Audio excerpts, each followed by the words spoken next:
Hey everyone, this is Jason Bosch, and I'm here with my friend Deepti because last September, September 21st actually, we recorded a really great conversation with, we had Nishtha Jain, who's a filmmaker in India, who's doing some work around the protests out there, and we also had Matthew Roy, who's also a filmmaker and has done a film called Dispossessed that also dealt with issues around India. We also had Allison McDowell of wrenchinthegears.com with us. So we did this, and then we were going to put it out, and I was going to get some footage, some extra footage to add to it, but Nishtha got busy and wasn't able to get that to me. And then I went on the road for a month, and then I got home and I was sick for a month, and so as we're slowly finally we're like, well, we have this, but it was kind of out of date, some of because a lot's happened since September 1st, right, Deepti? Wow, yes, yes. So A whole year of the protests completed on November 26th. And when we had done this talk, Nishtha, who you spoke about, the filmmaker, she's a documentary filmmaker. Her best known work is Gulabi Gang, a film called Gulabi Gang, which became really well known here. It was about women vigilantes in the northern villages who take, justice into their own hands because they're not getting justice from the system and their context. Great film, one to watch. Many awards she's won for it. And Matthew's Dispossessed is shot across the world, from Canada to India to the African continent, South America. And both of them,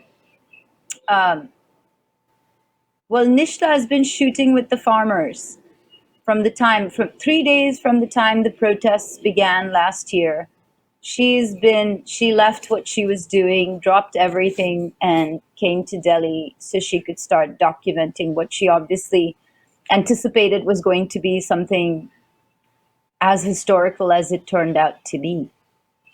And this was one of the big reasons, because we've had so many talks, you and I, Allison, with Isabella, various people that Yogita in England as well, about the protests. And this was exciting for me because we had somebody who had been on the ground documenting it from the beginning, and to get them talking with us, to connect the parts, where Allison sits and her framing with Nishtha's on the ground experience, and then with Matthew's framing. It was a really exciting, amazing talk, which we did in September. And then we were supposed to, like you said, reconvene, and everybody just shot out places, and we kept thinking we'll catch up to it, because the last thing Nishtha said is, the farmers better win. They better win, because if they don't, we don't want to know what's going to happen. And lo and behold, they did 1 year later. As you may know, the government relented to their demands, to their ask for repealing the 3 farm laws, and a list of demands, which I think Nishtha spoke about during our talk as well. But yeah, we just all went off doing various things, and I just barely managed to meet Nishtha a few days back here in Delhi. I'm in Delhi, so I just managed to meet her while she was running through. Where are we at with the protests right now? Where does it stand immediately? Well, the encampments all packed down. They didn't leave immediately when the government announcement came that the farm laws were going to be repealed. It took some time, and I think their main, the union leadership's main ask was that it wasn't just the repeal of the 3 farm laws. There were several other demands, one of which was to release all the farmers who had been arrested for protesting. They were super lawful the entire time. They were very lawful. Even giving in people from the encampments, they invited the police in and, reported people who had committed, in fact, crimes, etc. But there were, I believe in Haryana alone, there were over 40,000 farmers arrested for protesting. Just just harkening back to that time, it's actually really curious and interesting for me, to go over what was said there and where we are now, what we were hoping for or fearing at that point in September of what may happen in context of the farmers, and where we are now. I think the biggest thing is that it appears like a victory, and it was. And it was. My God. I mean, this is a government that has not retracted on a single thing in the entire 7 years of their incumbency. Not a single thing. So the fact that they repeal these farm laws, albeit in a year, and immense amounts of suffering for the people who were there protesting, just the fact that they brought them to that point, I mean, that's just a very laudable victory already right there. And I think you and I spoke about this, is that, how do we get people's attention on this? How do we make it relevant and contextual to what's going on around the world? I think the biggest lesson for me to take away from that is, I mean, so many lessons, but I think the biggest thing for me was to see a people who are so committed to truth that they're willing to die for it. That's literally what was happening. That's literally what held that protest together, for a year of such hardship and such state violence upon them. And they just came with this commitment for truth. And I think we may have touched on, or I did with Nishtha touch on that, these things that keep popping up and standing out, because they're so amazing. After the 8th meeting, that paper that was brought out on which had been written, because there was nothing happening at the negotiations with the government. I mean, they were doing their best, but nothing was happening. And when they came out, on that paper written in Punjabi, it said, "We will win or we will die trying." That commitment to truth, that to orient from truth no matter what. And there was a lot they had to contend with, but just not giving up, standing in your truth. This is what it literally means. And I think that's what I would say is an inspiration and relevant to the rest of the world as well, is that it can be done. It can be done. Community, faith, and standing your ground in truth. It can be done. We're a little softer than being able to handle a year out on the highways outside Delhi for our cause, but they were literally fighting for their lives and their lands and their future and ours. They were fighting for the food. Yeah. So so basically we just wanted to do a quick intro and to kind of do mainly like an update, because like some of the stuff we talked about, things have changed since we did that initial interview. But we did want to put it out because there was some pretty good discussion there that happened. Mm-hmm. I mean, I could tell you about what's happening in Punjab right now. Basically what they did was they, as you would expect from a corrupt incumbency, they said yes to all of these, to their demands, that they will relent to their demands. They said yes to the repeal of the farm laws, but now the process that's happening there, and the elections are coming up. It's just after the initial high of the victory of, hey, the farm laws are repealed, he's come on television and said it, and all of that. Now it's the work, right? Now it's the work of making them stay with that and assuring that that is what happens, and they follow through on their promise. And things are not so great in Punjab right now. They've all gone back. The protesters have all gone back. The encampments are down. But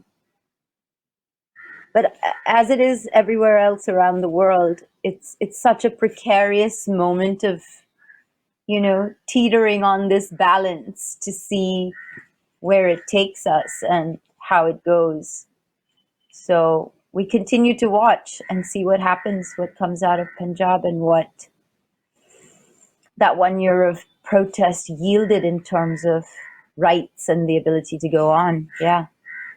Yeah, I mean, it was really inspiring what was going on, but like in the back of my mind, I'm still thinking, you know, you have these institutions that, and these corporations and these banks who live forever. They can live forever. They've got all the time in the world, and they can keep coming at you and hammering at you. And you might Yeah. get. I used to always say this to my friends that were progressive, that were fighting for Bernie Sanders or whatever, and Right. I'm like, listen, even if you were to get Bernie Sanders or whoever progressive person president, and then even if you took over the entire House and the Senate, as long as capital, as long as this system, as long as this global finance capital system is in place, it will destroy Yeah. any progress you make. It might take them a little while to come back, but they've got lots of time. And so I guess that's always the thing that's in the back of my mind, is that we really need to start addressing like the roots of this and start being, like I said, the name of my show is If We Were Honest. And we just need to Yeah. start being Yeah. honest about what we're facing and what we're dealing with, because we want to have like, those protests were amazing, but like, let's just be honest. We still have the thing that they're fighting against is still very much entrenched in power, and Yeah. it's like, okay, let's just make these people go away for a minute, and then we'll come up with another strategy or whatever. Of And course. it's a Of never ending course. battle, but Of course. if we were to stop, we need to create systems where we're not dependent on we're not dependent on this capital, and we're not dependent on, they're taking over the global food supply, and they've been doing Yeah. this for a long time. But whether it's energy, Yeah. whether it's Yeah. food or money or anything, they control it, Yeah. and it makes us totally dependent, Yeah. and we're not going to be able to get very far as long as that's the situation. So one of the things that, a little while back, when the encampments were taken down and they were all going home, one of the things that, just as a kind of like a passing thing, I posted actually, and I said, please, would the union leadership that oversaw this protest and brought it together and held it in place, like, it's my wish that they would become a political party. I know. I mean, just saying that is also like, okay, well, then that's where's the change. But The system, I know. But unless they're running on a platform of dismantling the system. well, no, but that happened. I put that wish out there, and I'm not saying it was because of me. I'm sure everybody was wishing for it, because you saw that, like, they were effective. They did it. That is leadership. That there's a quote from Chief Sitting Bull. So there's his famous quote about, leadership isn't like winning fame, glory, power, election, all of this stuff. True leadership is when you care about your people and their well-being and their future. And I believe the leadership that held these protests together accomplished that. So that was a little bit of a blip of, joy after it all went down, is that they did. I don't know the details about this is something I still need to look through a little bit, but there is a party that is running in Punjab that is comprised of the leadership from the protests. Gotcha. So that's a little bit of interesting outcome, hope. Yeah. So I'm with Nishtha. We finally managed to track her down in Delhi, and she's thankfully given us some time to speak about, since we recorded the talk with Jason, it's been about 3 months. A lot has happened, a lot. And I'm going to let Nishtha basically fill you in on what all has transpired. The farmers' protest has ended, and they have won, as it were, with the government conceding to all their demands. So tell us where you are with the film since the last time that we spoke. So I just returned like a few days ago from Punjab. We followed the farmers back home. But to rewind a bit, so we left off 3 months ago when I said I'm going to finish filming on November 26th, which would mark their 1 year. Yeah. And actually, this totally came as a surprise. On November 19th, the Modi government formally announced that they're going to withdraw the farm laws. Yeah. As well as they also, over the next 10 days, they also conceded to the other demands. Yeah. And it was a huge victory, but it has to be seen in the context that it's not like Modi suddenly fell in love with farmers or started seeing their point of view. It was a pretty surprise announcement for everybody. For everyone. November 19th suddenly. Yeah, because the farmers were prepared to, be there till 2024. And 2024, why? Because it was going to be general elections. So the pressure on the government was largely election pressure. One thing that had changed over the last few months was very clearly the farmers saying that they are not just against, that it's not just the Modi government that they are speaking against or who have brought in the laws, but very clearly the corporates and the WTO. So that is the World Trade Organization. The World Trade Organization, which is behind these laws. So it's not just the Modi government. Right. So their enemy is much bigger, and that enemy is not just the enemy of Indian farmers, but similar laws are going to come into other countries and, or have already come in other countries, and they have not, opposed them. So they are going to be suffering, disenfranchisement over the next few years. So this was very clear. So the farmers are also very clear that while it was a victory, that it's largely the victory because of the coming elections, right, in Punjab, in UP, especially UP. So they were anyway planning anti-BJP, movement in BJP.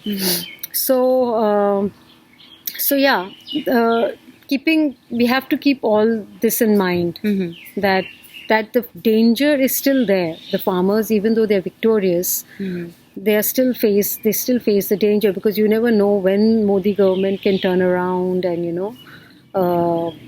retaliate in what kind of ways. Because we saw also over the whole year the kind of dirty maneuvers that the BJP government made, so that the farmers could either have internal conflicts between, because there were 32 farmers unions, and obviously when there are so many leaders, there's going to be different perspectives, right, individual perspectives. But the farmers were very clear that we are here under the banner of the solidarity of these 32 unions, and whatever decisions that they would take would be a collective decision, and they stuck to it till the end. But the government tried throughout the years in so many ways to break up this union between these 32 unions. And the farmers remained pacifists throughout, and very much steadfastly peaceful, and somehow exposed all these various maneuvers that were done so that they could be divided. So right now there are many things to deal with. There are elections in Punjab, there are elections in UP, and the government is going to retaliate, and maybe try to punish the farmers from Punjab in some kind of way. So What about your film, specifically your film? You have been there from the day it began till the day it ended and beyond. I believe you've gone back to Punjab as well and shot with the returning farmers Yeah. from the protest Yeah. sites and encampments. You were there when the encampments were Taken down. dismantled. Yeah, dismantled. Yeah. So yeah. you've been there to document it from day one right to the end and beyond. So I wasn't there on day one, but yeah, we were there from day 3 and till the end. But what is important here is that the struggle continues, because one of the most important struggle was for minimum support price, and Yeah. that could not have been just met. For that, committees have to be set up, etc., and it has to be taken up in the state. It's a state subject. right. So that is like a huge struggle that is that will continue. Plus, they were supposed to, as you know, that in Punjab they had also occupied tall plazas and malls and silos, various spaces, by which are run by these two big corporates, Reliance and Adani. So they thought, and toll plazas. So they thought that they will, 15th was the day when they were going to call off the agitations, stopping of the toll plazas, but the toll plazas doubled the fees. So, doubled the charge, and then they are still, so they didn't call it off. So the toll plazas are still occupied. While all the other places, the malls and all, they have withdrawn the agitation from there, Yeah. the occupation from there, Yeah. but the toll plazas occupation is still on in Punjab. Okay. So while it has moved from the Delhi border, the Yeah. movement is continuing, very much continuing in the states.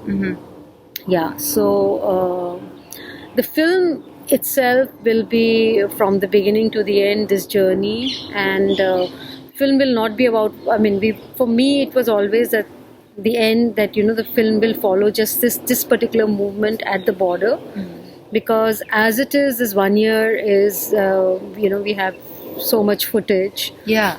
and so many stories to tell that it's difficult to actually put it into one film. We need several films, actually a series that would do justice to it. But yeah, for right now we'll try to make that one film and a television version, and yeah.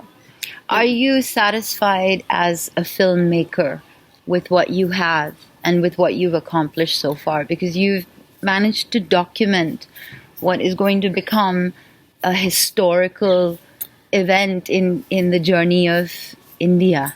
Yeah, but see, we were just a small crew, and I had absolutely no support through this year. Very little institutional support, like negligible. Yeah. So, as a small team, and this was a huge movement involving 500,000 people and many places. So, but we decided in the beginning that we'll work with one union, which was one of the biggest unions, and also they are very revolutionary in their outlook. Okay. So my film is not going to be an all. It's not going to explain the entire movement, but it's going to follow 3 protagonists, their stories, and will concentrate on this particular union. Which one is that? It's called the BKU Ugraha. Okay. And they are a 30-year-old union, the strongest in Punjab. So I will be following. I was following their stories. Okay. Farmers Union in Punjab. The BKU. No, there are many. There are many farmers BKU. union. The BKU Ugraha. Is it specifically a farmers union from Yes. Punjab? Yeah. Okay. Yeah. So your documentation, your film is going to be told, the protest is going to be told through their perspective, through your documentation of them. Concentrated on them. Okay. My characters, the 3 protagonists, are from their union, and they are from one encampment. There were many places, right, at the borders. It was huge, and there were many stages also. But largely, I've concentrated on this one, Okay. because it was impossible to do like Of course. all-encompassing film. Of course. When we did the talk, what stood out for me as I viewed the footage of that talk was a point at which you said, they better win this. They better win this or we're in trouble. So now that they have won, the protests are over, what do you say to that? What is your hope? Where do you see it? Where do you see it going? Yeah, I mean, they'd better win this because if this was going to affect, if they didn't, it was going to affect nearly, 500 million people and their livelihoods and their land ownership, right? So it was like a huge meteorite that was going to affect a big chunk of India, right? So yeah, I mean, that danger is still there because the government is still there. So I think the important thing is for the removal of this government. And that danger India is still facing in so many different kind of ways. Every day there is new danger. Like, for example, their decision to right now to close down the films division, the National Film Archives, which they are showing is a merger, but actually there are signs that it could be a closure. And again, it's the same corporate, Reliance, whom the farmers are fighting against, and now it's the filmmakers who are fighting against, and it's the same corporate. And the interest is the same. It could be land, prime land, that these organizations occupy, and privatization altogether. Yeah. The corporatization of all the government-owned and supported bodies, which has already happened. The government has sold airports and and now banks. Yes. Now the other thing is, the important thing is that now the bank employees, state bank employees, are protesting, and I think that is a fallout of the farmers' protests. So I think that the farmers' protests are going to have a very far-reaching consequence in terms of their victory, and how it could encourage other communities, collectives, employees, etc., who are going to face the same danger of privatization or corporatization. So we could be seeing more and more protests, but which also means that the government, which is so hell-bent upon winning elections, that they're going to retaliate against a huge number of communities. So yeah, it's both the things right now. There's a positive and there's going to be the negative. But I think the important thing is, and what we've learned from the farmers is this philosophy of chardi kala, which means to keep your spirit rising and not to give in, because to remain positive at this point of time and focus on winning. Like the farmers, they don't talk about hope. They only talk about yes, that we will achieve this. Yeah. And that we are not going to go unless we achieve it. Yes. And we have to, that kind of determination itself is so rare. And it's just that we have a very, very, very, very tough, mean enemy right now.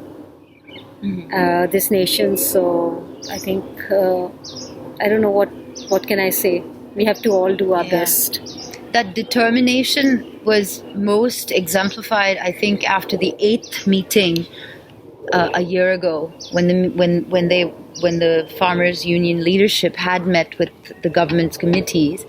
After the 8th meeting, they had come out and they had written. One of them had written on a piece of paper, "We will either win this or we will die trying." And later on, a few months back, during an interview, one of the leadership from the women's union had said, we've come here, we've left our children and told them that if we die here, they have to come and take our place. Yeah. So that kind of strength and leadership. Yeah. I mean, it's exemplary, but I don't know whether the other communities have that kind of power, because we mustn't forget that they're farmers. Yeah. And they're very hardy. And they have the patience. Yeah.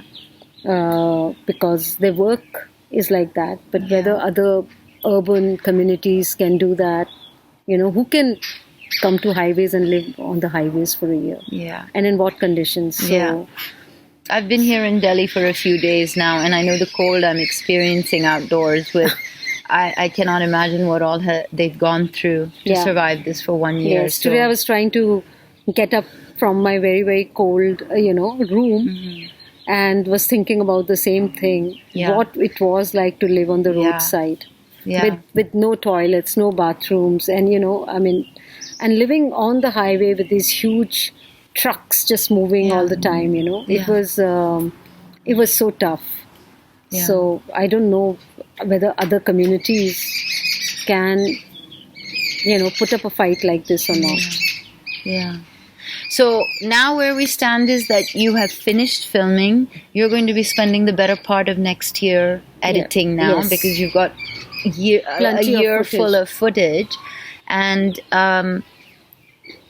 what we need now for you to be able to finish your film, and this is the whole reason that we've done the talk, and this is the reason that I'm, again, putting this out there, is that we require funding for you, right? Yeah. For you to be able to finish your Yeah, I mean, film. I've been successful in getting some funding, Yeah. but we still have a long way to go to, Right. reach. Right. Just to say a big thank you to you. I know it took a lot of maneuvering to be able to get you to meet and come here and land and finally meet Nishtha Jain in person so that we can do this. So thank you so much for Well, taking the thank you. time and giving us a little catch up from the time that we did the talk to now. And what a story. What an Yeah. incredible story. Because when we did the talk, we didn't know what was going to happen, where it was going to go and what was going to happen. Right. And here we are today where they've won and the sites have been cleared out and the farmers have gone home victorious, albeit with we know what lies ahead and it's not over, but it's an incredible journey, the Absolutely. protests, and as a filmmaker as well. Yeah, I mean, I feel like that this 1 year would be a continuous source of inspiration for all kinds of communities who want to resist the fascist government. So it's like a fountain that they created. Yeah. And we can't wait till we see your film. Yeah, and I hope that I'm able to, and I think, I will be able to do justice to it. I trust you will, Nishtha. I trust you will. So thank you again. Thanks for taking the time. Thank you, Yeah. and thank you, Jason. Yeah. Thank you. Thank you, Jason. So this is off the edit, but yeah, thank you. Finally, I got her. I know I've been saying this a few times, and we did it finally. I hope this works. And I didn't even know you were going to do this today. Yeah, I know.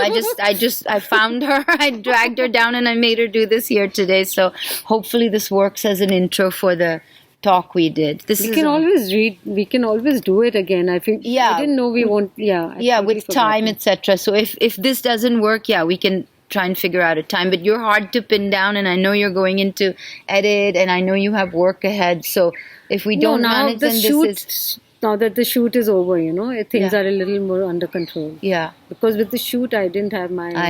I know. Yeah. Your time is not your own. Yes. And so many people were getting upset with me because I promised them something and then I, go missing. So there you go. There's the reason, Jason. All right. Bye, you guys. Well, thank you. And so enjoy this September 21st discussion with, we had Alison McDowell, Deepti, of course, was here with us, Nishtha Jain, and Matthew Roy. Thank you. And myself. My frame is looking at both global financial systems and looking at what is coming next is a new phase of empire under the guise of the Fourth Industrial Revolution and the Great Reset and colonization and domination. So these systems that have been in place easily back to the Roman Empire, but then routing through Venice and London and, Wall Street, and the Swiss banks, like these systems of domination and power are weaponized against the global South. And then increasingly the goal through this new iteration of, under the capitalist imperative of perpetual growth in a world of finite resources is that they actually need to build this metaverse, this digital parallel twinned world that is fundamentally militarized. It's a militarized simulation that is under their control in very significant ways. But all has to be built out. And so in the meantime, they're managing the material world in such a way that they can continue to amplify their power, amplify their profit, and then actually start to, through food systems, engineer the ability of people, both as individuals and social systems. So we've talked about the role of synthetic biology and nanotechnology in agricultural science. And so we're going to be jumping off from the point of GMO seeds to looking at how all of the problems that the first green industrial revolution created, now they're going to come in with another one, and they will use nanotechnology and biotechnology in the soils, in the plants, in the water, and water purification systems, and also in the atmosphere. And we had talked about now geoengineering coming out on center stage. Now we're allowed to talk about it because it's framed within a climate change conversation. But all of this is dual use. So once you have the ability, these powerful forces to manage weather systems, ostensibly for our benefit, but we know it's the power is too far off that it's going to be in the benefit of the masses, and connecting that to crop insurance and these systems, that they will break the systems and then manage their fixes in a way that continue to both create profit for them, but create data streams that will allow them to build out this digital metaverse, which is this next phase of colonization. And I've spoken about this before, but I think the manifestation of that reality in a very sacred and insidious way is that their intention is to use Black and brown children, particularly girls, to build out the metaverse. Like, that will be the ultimate betrayal of the spiritual sacred connection of people and their culture to land, to have those people in the front line as a social impact commodity to manifest this militarized parody of the earth, Mother Earth, essentially is what is coming. So that's my framing. A key piece of this is managing access to food, which is something that's clearly part of both of your work systems. But now once it becomes put on blockchain, and they will use all of the past injustices to then justify the creation of tracking supply chains, tracking, there was a video out, hunger is UN Sustainable Development Goal 2. So they will manage all of the child hunger to say, well, we will feed children, but only if we get the demanded economic outputs from it. And we will use that to create global impact markets that will allow global North capital to manage in even more intense and mechanized ways the families of Africa and India, in Asia, really. And so that is coming, and it's going to be framed as sustainability. We're going to solve hunger. We're going to stop slave labor. We're going to make sure people get paid. We're going to put all the land on blockchain, right? That's the other thing. It's like, we're going to put it all on blockchain so everyone has entitlement to their land, but we know what that actually means. Like, who's going to get the land on blockchain? And in many respects, my fear has been for several years that the goal is to actually remove all communally held land, because that will not be able to exist on blockchain unless your communal lands become incorporated as a decentralized autonomous organization or something like that. So that's sort of my broader scope is both the mechanization, the disconnection from the earth, the creation of the metaverse, the stomping down of the sacred, and then the mechanized use of innovative, disruptive technologies to manage people in that transition. And also, essentially, I think the goal is to make it impossible to grow food on land, and that it will be increasingly all put into large warehouses as hydroponics and aeroponics, where the microbiomes of the foods will be used to engineer the minds of the consumers in ways even beyond what we can imagine with current GMO. And taking sacred foods, specifically corn, rice, the core foods of cultural practice of Black and brown people, and then transforming them into these computational systems that will, turn people into just pets of the AI, kind of. Given the kind of future scenario that Alison has just kind of laid out for us, I actually want to ask Nishtha, when you've been in the encampments and you've been speaking with the people or hearing the people that get on the main stage, are they aware of this? Are they aware of the entire spectrum of what's happening and the context of the Great Reset and 4IR, the UN SDG goals? Are people aware? No, I mean, in the sense that people are going beyond, they know that there are big corporates behind this. So, the protest is not just limited to the Indian state. They realize that there are bigger forces, but they don't speak in such detail. Like, I think this is sort of unimaginable, even, or, and also difficult to be understood by farmers. Like, I mean, they know that it's not just a political decision of Modi, but beyond, and that there are big corporates, they know this. So actually the movement, especially the farmers group that I have been working with, which is the largest farmers union from Punjab, so those people are targeting the corporate silos. They're getting these closed. They are actually targeting Adani and Ambani's, solar plants, etc. Their malls. So they want to direct it not to the center, but to actually the corporates that are going to affect them, because clearly they see that the silo, that they don't have the capacity to store, but these big agribusinesses do, and therefore they can control the prices and the release when they want to release foodstuff in the market. So they understand this aspect of it. But Deepti, I don't know how much they understand in terms of all that Alison is talking about. Even it's difficult for me to wrap my head around it. I understand it takes a while to get that, but it is, like we've been communicating leading up to this talk, it is all connected. There is not a place in this entire food chain system that it is not reflective of what's happening globally.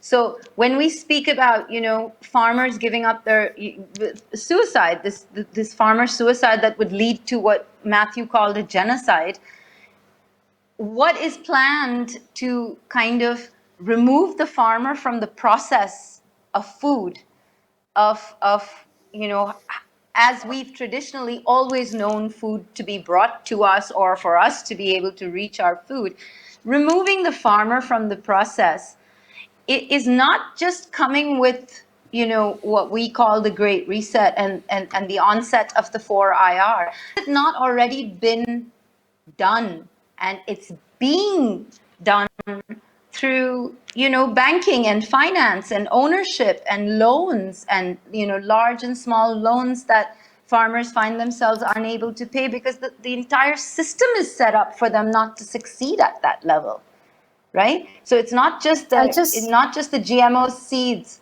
Sorry, go ahead. Yeah.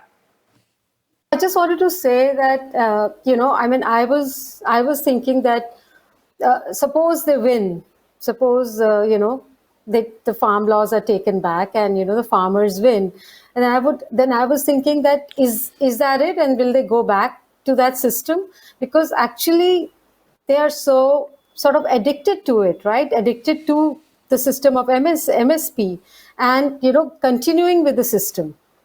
So for me, the victory would be if they can start actually asking the very questions and understanding the system, which is from the beginning, to understand I think they understand the ill effects of green revolution, because they've seen it. They've seen what's happened to the soil. They've seen how water has poisoned them, the cancer trains. So that is the direct experience. They know that. But how to come out of that system? Now they've started talking in terms of we need biodiversity. For example, Punjab has absolutely no biodiversity. Everything was killed for monocropping, right? So, or having multiple crops, like the millets, which were such an important aspect of Indian food, that has gone away with green revolution. So I think for me, I thought the victory would be even if they started understanding that the biggest problem has been nutritional insecurity. India has become totally insecure in terms of nutrition. Even if the farmers understood that would, I thought, through this process, I thought that would be great. But these are the kind of somehow I think this would have this that it all is a continuum from Green Revolution to here and forward. This continuum has to be explained to them. Can I jump in? Yeah, because this nutrition is really your area where you wanted to speak. So yes, please explain. Yeah, I mean, it's so interesting what you said, Nishtha, and it's the same. I mean, to answer your question to Deepta, when I was spending a lot of time with farmers, it's not that, I mean, it's not that they're stupid. On the contrary, they're very clever intuitively. Intuitively, they understood that something's wrong. And so this will trigger two questions for you, Nishtha. First question: why do you think they have, or maybe I'm wrong, but like, why do you think they have so much faith in quote unquote government? Because like what you said at the beginning is the protests are to stop 3 laws, right? So that indirectly to me, that means that they have trust in the government democratic system, which obviously I don't believe in anymore. And so I'm just curious to know what you think. How do you think? What is their relationship to government?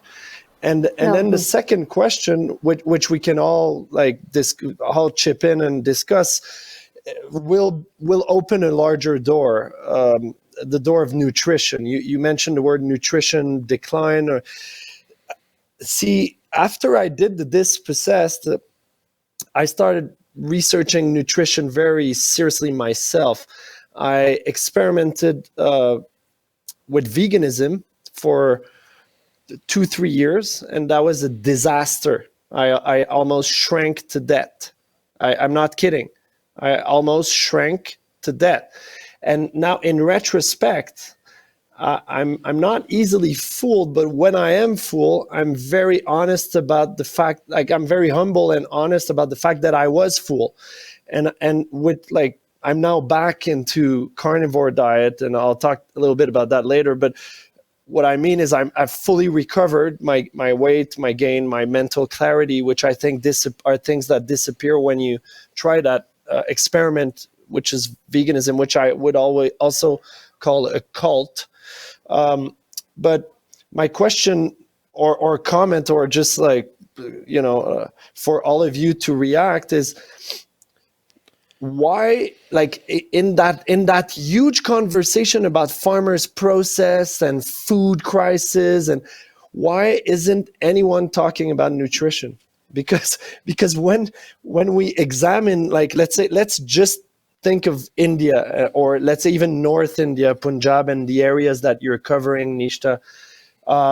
We all, I mean, there's a lot of grains, there's a lot of vegetables, there's a lot of pulses, and according to my recent research, and this is going to turn into my next film project, I believe these things are very low nutritionally.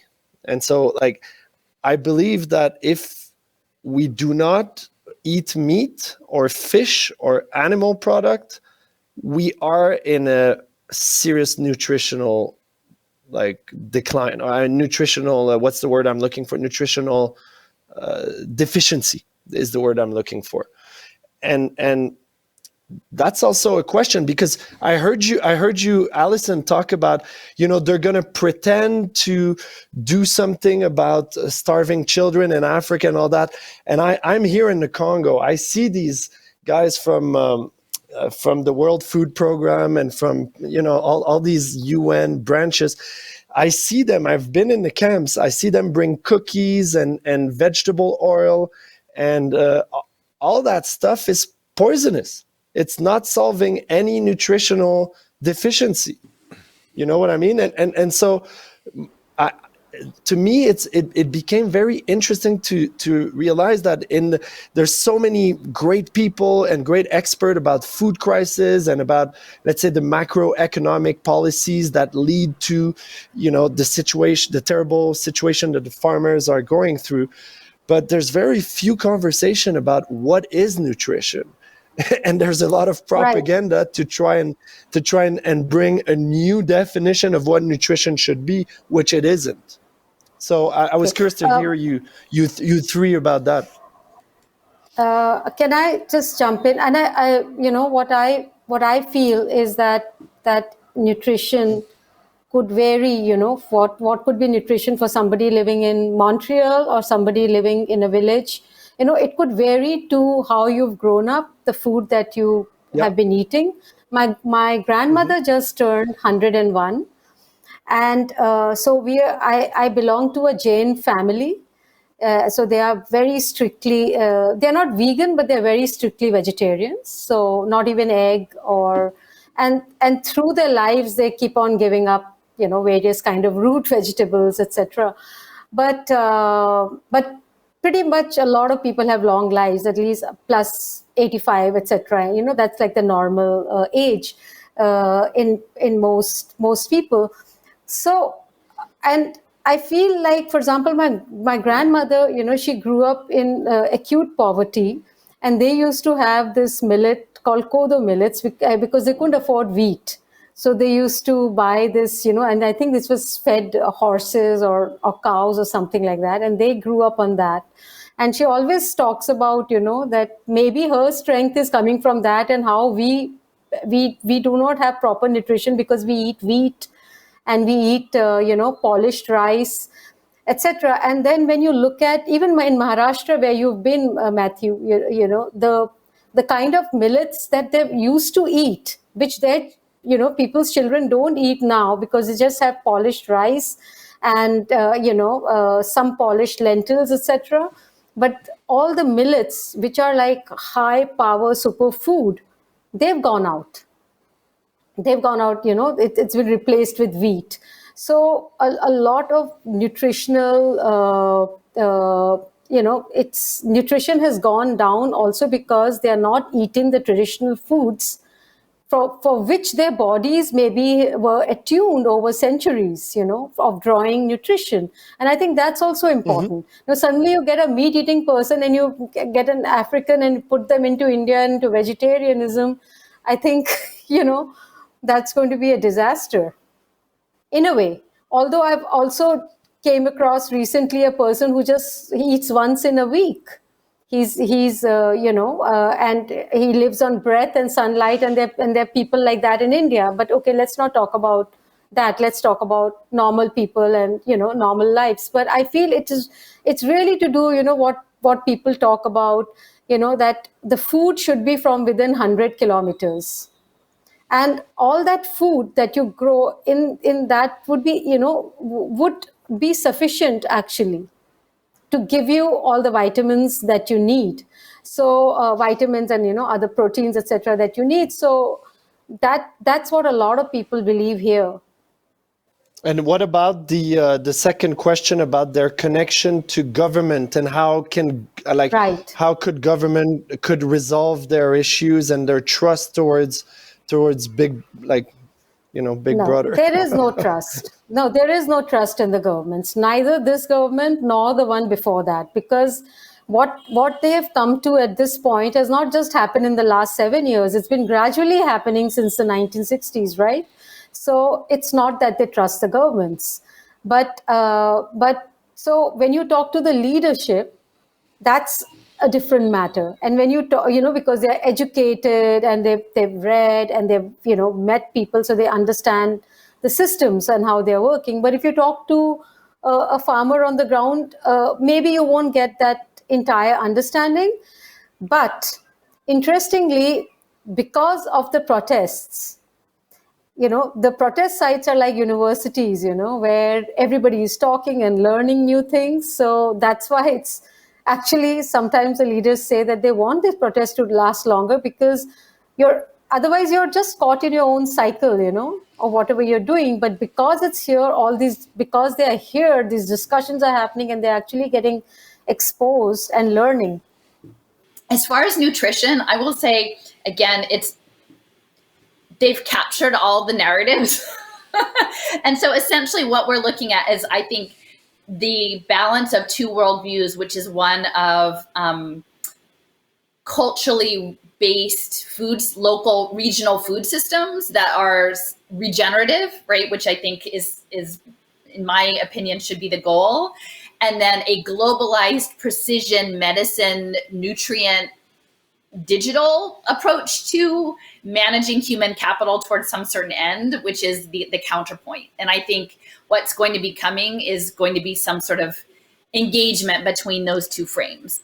So, and a lot of it has to do with, there's a tremendous focus on the microbiome right now. And our interaction, with the bacteria and the fungi and the archaea and all of the stuff that we live in and with and around us and in us and on us. And we have this synergy that is very geographically specific, although it's been more and more erased over time by removal of people from their cultural practice, from their original lands, from the antibiotics. We've been turned into more and more of a clean slate, but we're supposed to have that interface with our environment. And there's been a lot of noise introduced into that signal, but intentionally so, because if you look at even within the GMO space, DuPont is specifically working on microbiome gut health management. And there's a tremendous interest also in the vagus nerve. And I've talked to Deepti about that because that's not so much my practice, but this idea of the chakras and the vagus nerve connecting the gut brain connection is that if they can get into your gut and using the frame of precision nutrition as a justification to track your real-time data analytics through biosensors or testing that are tied to aid systems, right? And all be framed so benevolently, here, children, let us swab your cheeks so that we can make sure that we give you the precision food that you need. But the food that they need might be that you all sort of obey us and then go around and dance the metaverse into reality in your VR headset, which is kind of where I think it's going. So for me, I think that's a very important part. And I will say it's something I didn't mention earlier in the food systems is that it's tied to, in one of the films, they were talking about food reserves from the government. There's these conditional cash transfers, and that's something that's present in Brazil, in low-income areas called La Bolsa Familia. And so these early pilots of putting women and babies on blockchain, these pilots were tested out on families that were tied into the government as food assistance programs. And then the early model was actually in Mexico called Oportunidades Profusa, I think, which is another food subsidy. And if you understand, the Green Revolution came out of Mexico. Rockefeller was based, they couldn't be in Europe in the post-war era, so they colonized Mexico for that Green Revolution, then exported it. But this conditional cash transfer of food access then was modeled in Mexico and went to at least 40 other cities. And Michael Bloomberg in New York, who's a key figure in both the climate change and World Health dialogue, is a central player in that. So this dispossession we're talking about, I'm based in the global north, but I'm based in a very poor, predominantly African-American city.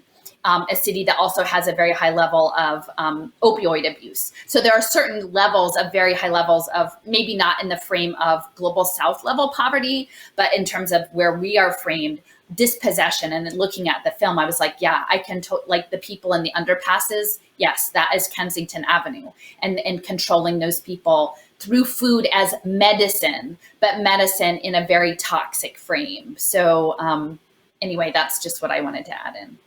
Yeah, and the comment about the government is an interesting one to me because it seems like, well, the name of my show is called If We Were Honest, and I think a lot of, I've noticed over the years, just even here in the States, a lot of the activism was really grounded in a lack of understanding of what the actual reality was. In other words, people look to politicians or look to people as somehow honest brokers or something, and not acknowledging that there is a bigger program at play, and different things that may seem disconnected actually are connected.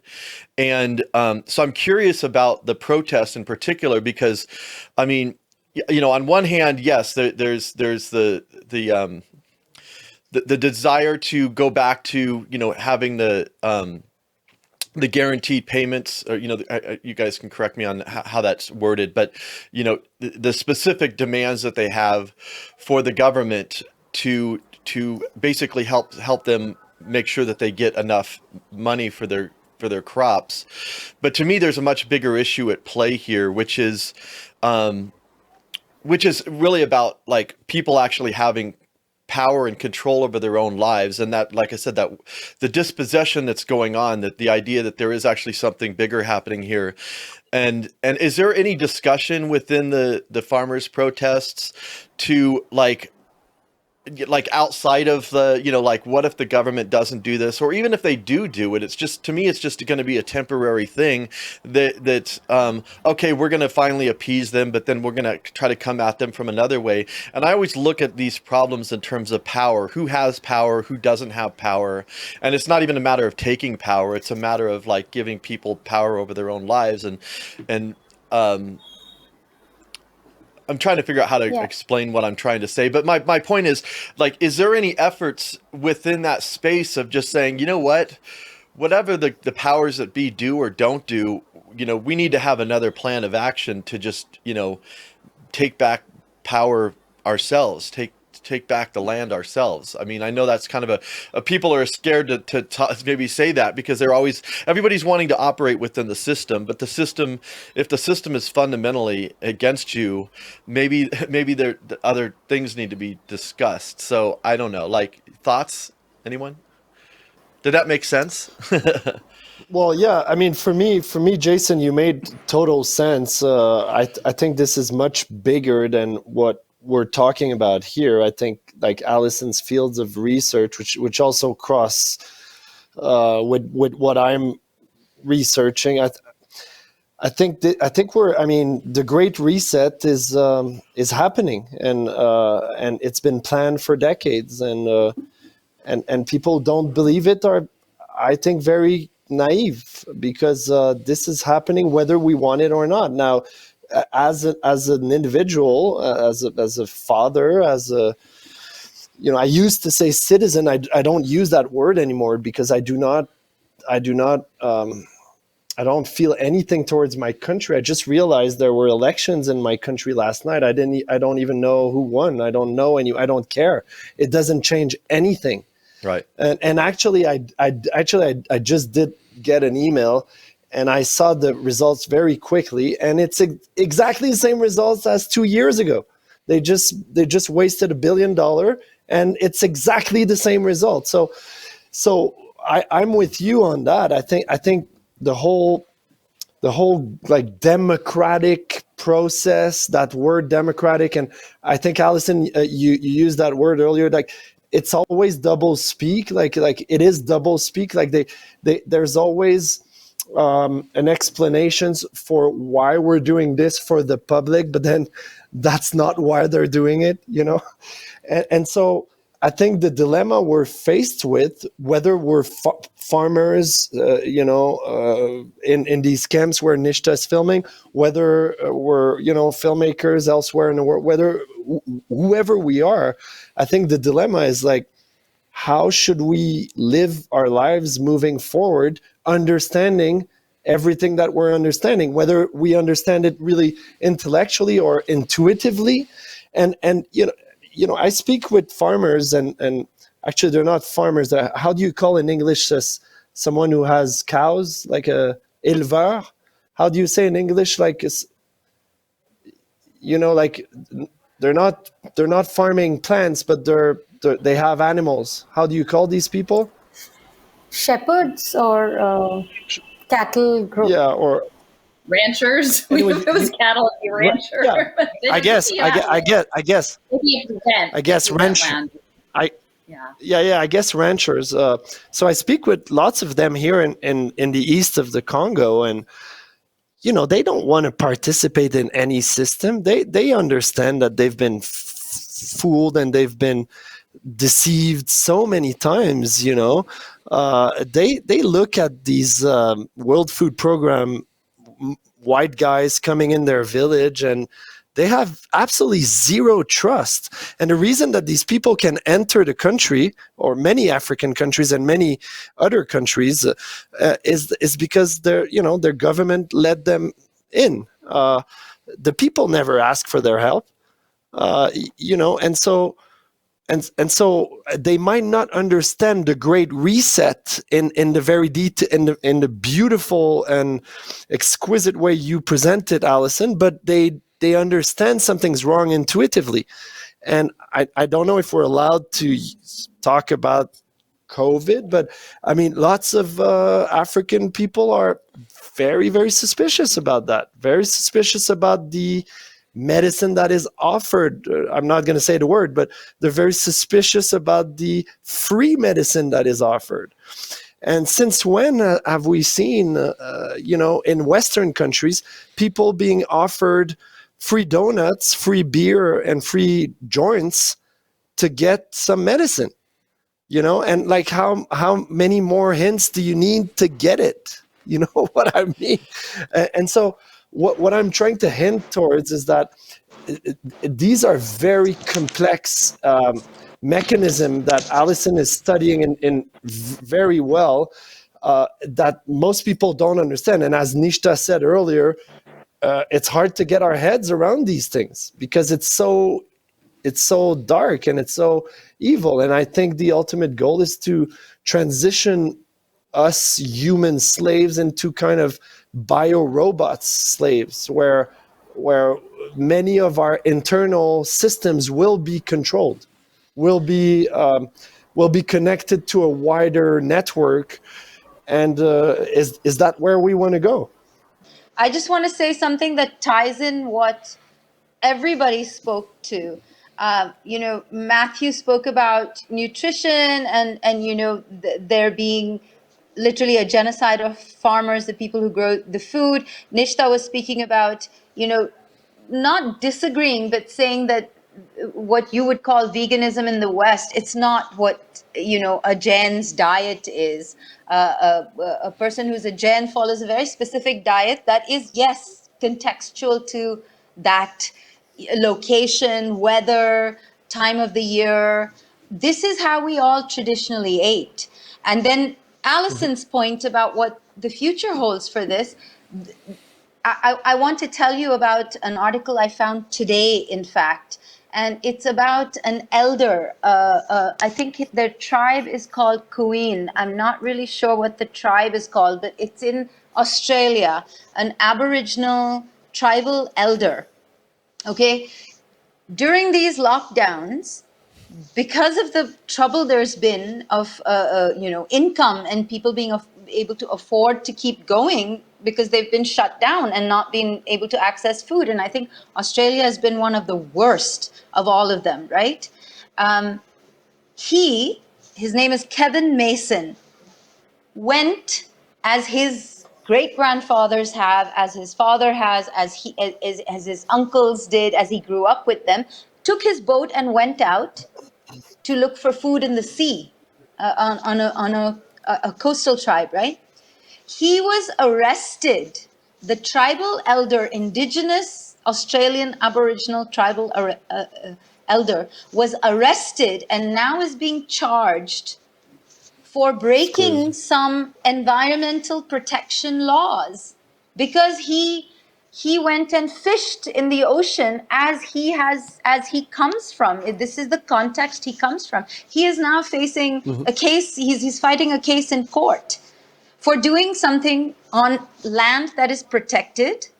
It's protected, environmentally protected land, but it goes to demonstrate very, very clearly what's happening, which I think, taking all of your three feedback, and I think Alison and I were talking about this a little bit as well, is, I see the farmers' protests. It's almost become like a mass ritual. It's almost like a mass ritual that we are holding to protect ourselves, to protect our way of life. And I've heard this said by the farmers. I've heard this said in several interviews. This is not our profession. This is our way of life. This is our culture. This is who we are. Same as that Aboriginal Indigenous tribal elder in Australia fishing for his food, for his family. This is part of who we are. This is our culture. This is our land. This is the foods we eat. 100 kilometers within, Bajra, Jawar. We had these famous, that was called the 8 grains, not wheat, that are nutritionally so dense and so healthy, and they were used at certain times of the year. You cooked at certain times of the year. You ate them certain times of the year. And this is not to say that I deny some places, yes, it's a meat culture, like Kashmir and the northern climes, Nepal, where my mother's family is from. The meat eating is prevalent because you need it, because that weather, that climate, that way of life, mountain climbing, requires that you need high protein, high fat diet to survive that. So it's different for different contexts. Veganism specifically has come from the global north as a urban centric, I would say even a virtue signal diet, if there can be such a thing, because what comes with that, context of veganism, that lifestyle that denotes veganism, it's a whole political thrust. It's not just like, oh, I don't eat meat and I don't eat dairy products. It comes with a whole set of things. And for me, that is something that's been designed. It's by design. It's Totally. been a pushed agenda to put people, to deprive you of nutrition, to put you into this vegan bracket as though it's something good you're doing. Very much like what's going on now, quote unquote, take the medicine because don't be selfish, help everyone else. Everyone has to take it in order to be unselfish. Similarly with veganism, the idea is, oh, you don't harm animals, you don't harm another being, you don't harm a living being in order to sustain yourself. And so therefore you're a vegan, which is, fundamentally for Jains, as little as I understand of it, that is the reason too. But if you put those two things beside each other, what the whole Jain culture comes from and why they do what they do and why they eat the way they do versus a vegan, you will find abject inauthenticity in that latter diet versus the former diet.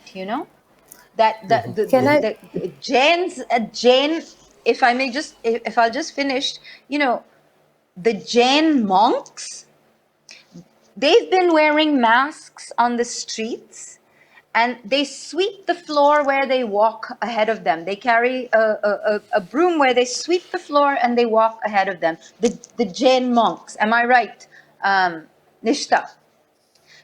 So it's something that goes with a very deep culture and understanding of the practice you're engaging in, which leads to then the diet part of it, which is part of a whole big belief system, practice system of living, much like the Australian elder. So essentially what they're doing with I think Alison can better comment on it. And I know, Nishtha, you want to say something on it as well. But this is like, it's a removal from our cultures, from our contexts, from our lineages, from our DNA memory, and how we eat, what we do, when we do it, who we gather with. Kashmiris have this big thali and everybody eats together with all their hands all dipped into it. So do Afghanis. Certain other practices in South India are very different. The way you eat on a banana leaf. These are not like random, occurring things. They come with a deep context that goes back sometimes thousands of years. So what's being proposed now with the Great Reset and with the Hunger Index on the UN SDGs is literally you're being wrenched away from what your context is, from what your culture is, from what you come. I just wanted to add that, for example, when I talked about Jainism, I mean, Jains are only 4% of India, and they're usually not the sort of people who are doing hard work, hard labor. So depending on what your caste was or what your work was, the farmers or the labor class, the diet really actually also differed according to the kind of proteins and the kind of nutrition you needed for the work that you're doing. So the Dalits in India who would be doing a lot of hard labor are not vegetarians, could not afford to be vegetarians. They are definitely non-vegetarians, and so also beef eating in certain parts. So it there were various cultures, and of who was eating meat and not eating meat.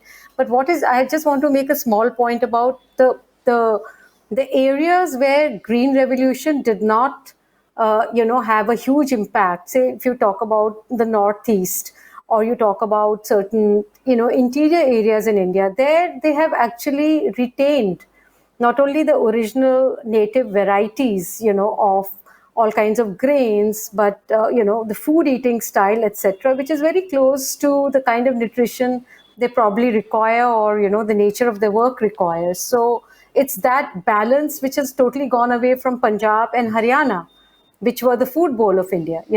So just wanted to add that, like, within India itself, it's difficult to sort of generalize because the experiences are very different across India in terms of food and how they grow it, etc. One thing I thought about when this discussion on nutrition, culture, and government, which is here in the States, Native Americans or indigenous people have a traditional food that they eat of fry bread. Well, fry bread is not a traditional food. It's actually because of that's what the food that was given to them when they were put on reservations. That was what they could make. And if you go on reservations in America, they're like food deserts. You go into the grocery store and there's like, it's all canned, dry goods, but there's hardly any nutrition whatsoever. But it's interesting because they've kind of taken ownership and they've incorporated it into fry bread. It's all about fry bread, but it's incredibly like not good for you. It's basically like a donut without the glazing, essentially. But it's a thing that was created from the situation that they were put into. And again, in terms of treaties, in terms of trusting the government, we could go on and on and on about the treaties that have been broken. And so you're dealing, with a dishonest player. And I think that like at some point you have to just be honest about the situation, and we have to, globally, we all need to come up with a new plan rather than just, like to me, like even if the government does cave and give the farmers their, the reversal on the laws, like that's not a victory in terms of it helps them in the short term, but they still don't have control over their own situation. They're still at the whims. There's an amazing book by Karl Polanyi called The Great Transformation, and he was talking about the rise of finance capitalism, and they had the first welfare laws, the Speenham land laws, but he was saying that they were actually a reaction to a problem, not necessarily a solution to the problem. So it's always kind of like we're gonna stay in power, and then whether or not we give you enough subsistence or whatever, then we can have a debate about that, rather than like how do we create a system that's they like to use the word fair and equitable, but like that's not what they mean. It's a lie. So thoughts on that? Well, I mean, I think that the challenge is within the social impact construct is that you've got government and you've got global finance, and then you have these NGO foundations, and now you're going to have these hybrid benefit corporations, that are a mix of everything. And so then if you open yourself up to, like, you let the government steps back, which it isn't accountable, it is a problem, but then what steps forward are global investors to cover your needs, the free market, so to speak, then that's not good either. So really what you need is, I mean, to me, it feels like local, like regionally based accountable systems, right? Like you don't want to say, well, the government is doing it, we'll just open it up to other people, but then that becomes BlackRock, and that is exactly what has been set up in the environmental social governance, ESG impact investing space, and it's all parading around in this sort of liberalism, social justice, as though they're going to fix the problems with the stakeholder capitalism, which nothing could be farther from the truth. It's simply more predation. And actually, to me, it feels even more brutal. And I agree with what you were saying about the access to food, because when I had spent some time out on Lakota land in South Dakota, and I had learned about the Pick Sloan dams, and that they actually, the U.S. government and the engineering programs would create these dams that would flood out all of the bottomlands of the prairie where people would hunt and do natural gatherings of their traditional foods, and they just erased it. And then they made people economically dependent on the government, and then as part of that started breaking up families. So to destroy cultural practice, they would say, well, you're impoverished, we've traumatized you, and now you have family trauma, and so then we'll further destroy your culture and break apart your systems, and then we'll take care of you. And even within that, at least in the United States, organized religion was a part of that.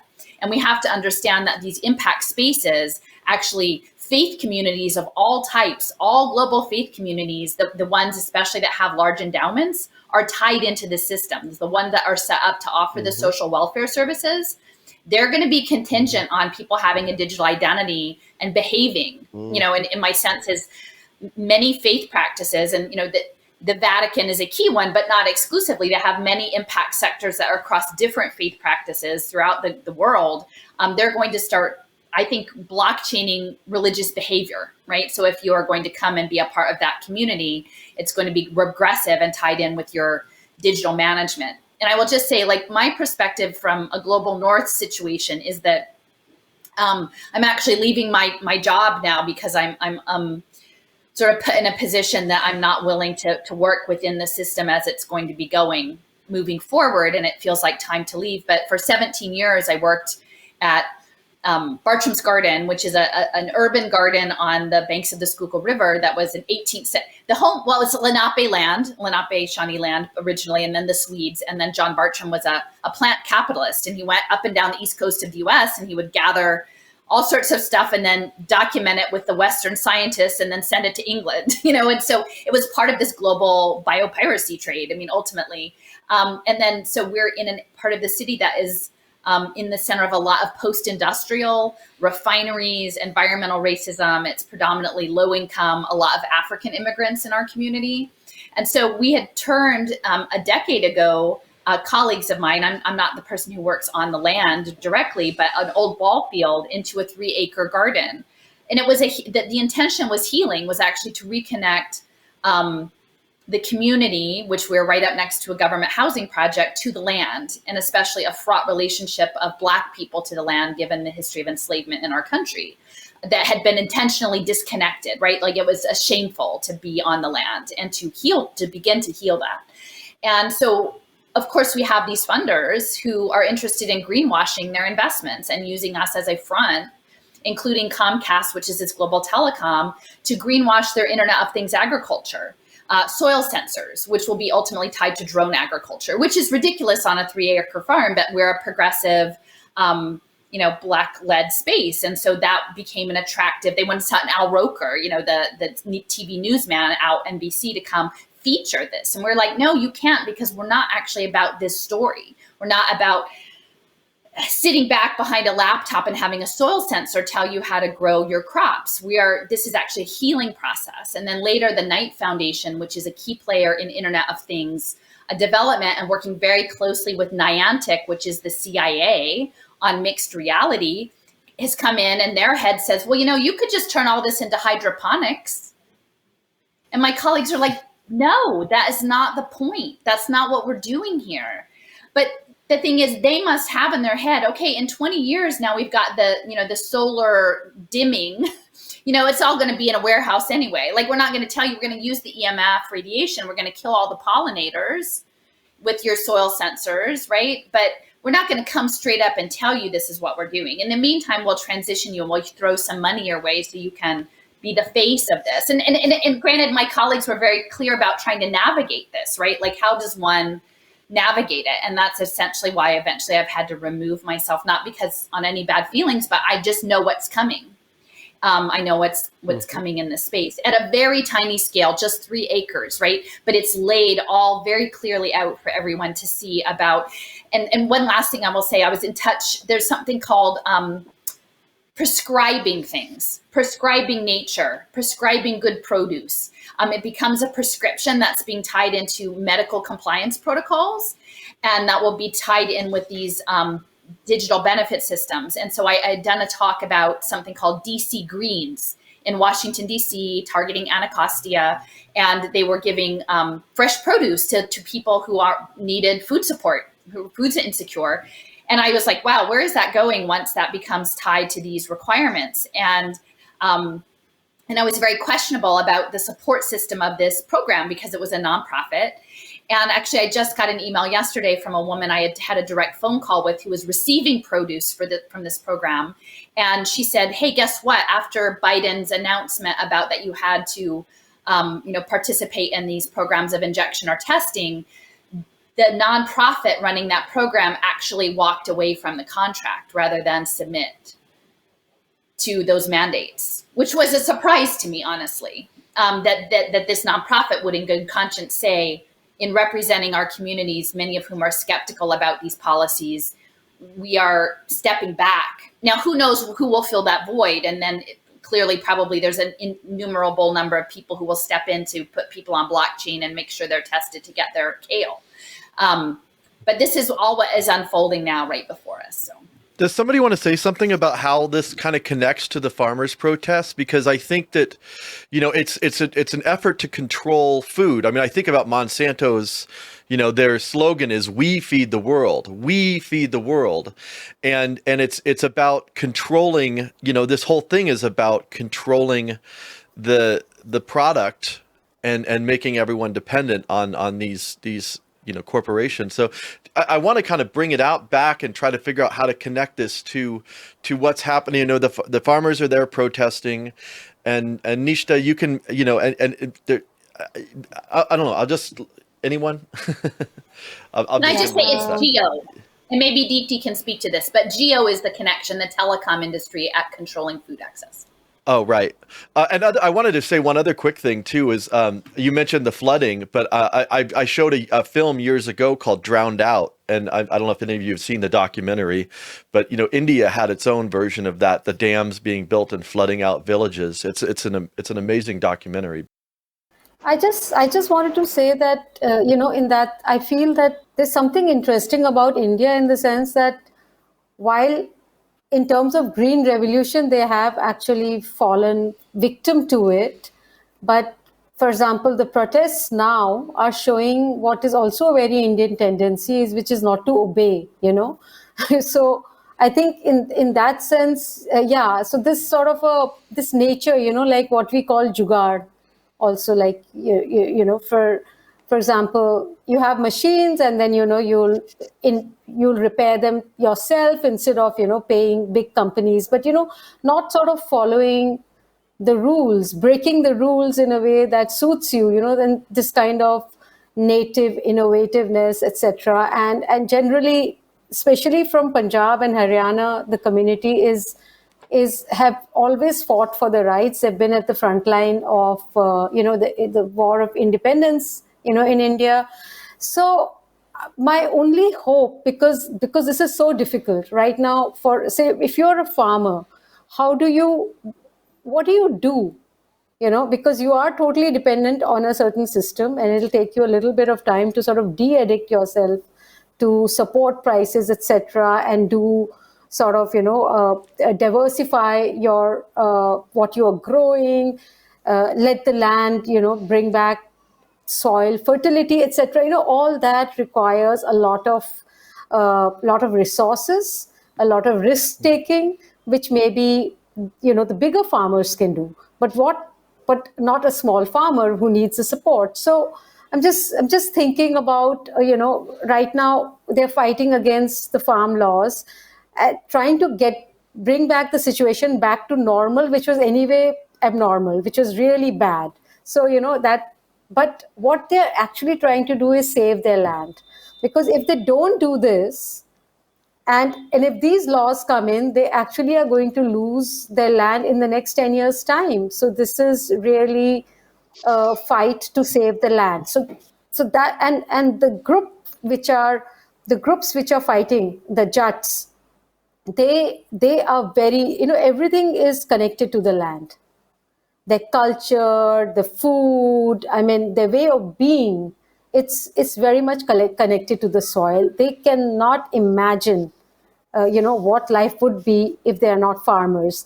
So it's really it's really that deep, that connection. They are not uprooted as yet. It is where it's not just their livelihood, but everything is connected to the soil. So that is my only hope. But I also wonder, and that this would be my question for Alison, is knowing all that and being able to see the dark future, what would you say that people like farmers in India should do? At some point you can talk about that also. Exactly what they are doing, which is disobey, complete, total disobey, absolutely disobey. And I hear what you're saying, Nishtha, about there being what they're fighting for is to take it back to the protection of the MSP, which is the minimum sale price guarantee. So that's something that everyone should know, is that MSP stands for the minimal sale price guarantee, which Minimum assures the support farmer price. gets correct, which assures the farmer receives at least a basic survival rate income out of their harvest, right? So they're fighting for this, for the government to reinstitute the protection of a basic minimal level of income for their harvest. So I agree with you in that, to trust the government with this, because I think, it's a big complex issue to go back into, but to touch it briefly, since the 60s and before, the government tending towards socialism has provided protection for the farmers, just like in the US, just like in Switzerland or wherever it may be. Without farm subsidies, they cannot survive. The farming alone no longer allows for. Go ahead. I don't think it's coming. Yeah, I don't think it's coming out of a socialist, vision, but it's coming out of the fact that the subsidy is required because of the seeds that they're using, the fertilizers that they're using, all that. Because most of the subsidy, the input subsidy, goes into buying pesticides, buying urea. So it's actually the money, the subsidy is actually going to the big agribusinesses. So because the input cost is high, so the input cost for an organic farmer would not be high. Yeah. If I can just add one element here that Sainat discussed in our film, The Dispossessed.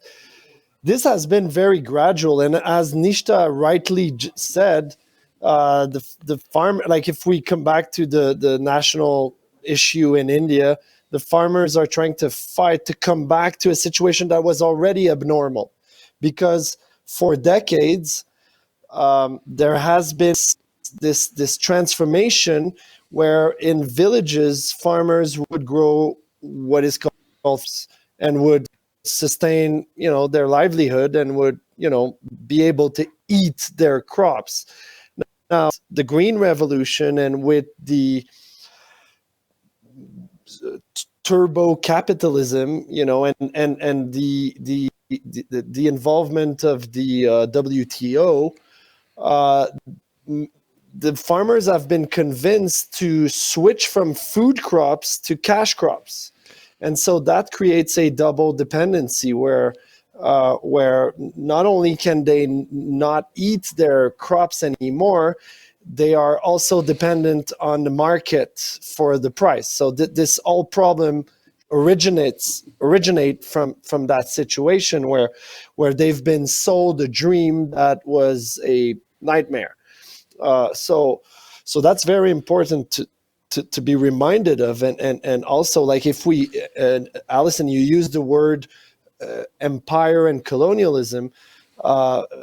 If we rewind 100 years, Indians were, manufacturing whole garments. Now they're only doing cotton for export. So it's part of the whole, like, imperialism, colonialism, neo-colonialism, and now they're new words. Like, now it's the Great Reset. And so, in other words, levels in this in this brutal imperialism that farmers are suffering, basically. Nishtha, what I meant about the socialist bent is that the government, the Indian government, going back through the 60s and before, had a socialist bent in terms of being able to look after the whole country, a newly independent country. That is what I meant. I didn't mean it in reference to what's happening now. But going back to what Alison brought up, I think this is a really big deal, and I'll just lay the premise for it, but then hopefully Alison can add to this. Jio is a Ambani company, which is telecom, and Jio has been invested in by Facebook, by Google, ABC. Yeah, they've had like some massive investments in the past 2 years, 2020 and 2021. And the idea was, I hope I say this right, Kirana shops. Am I saying it right? Kirana. Nishtha, is it? Kirana.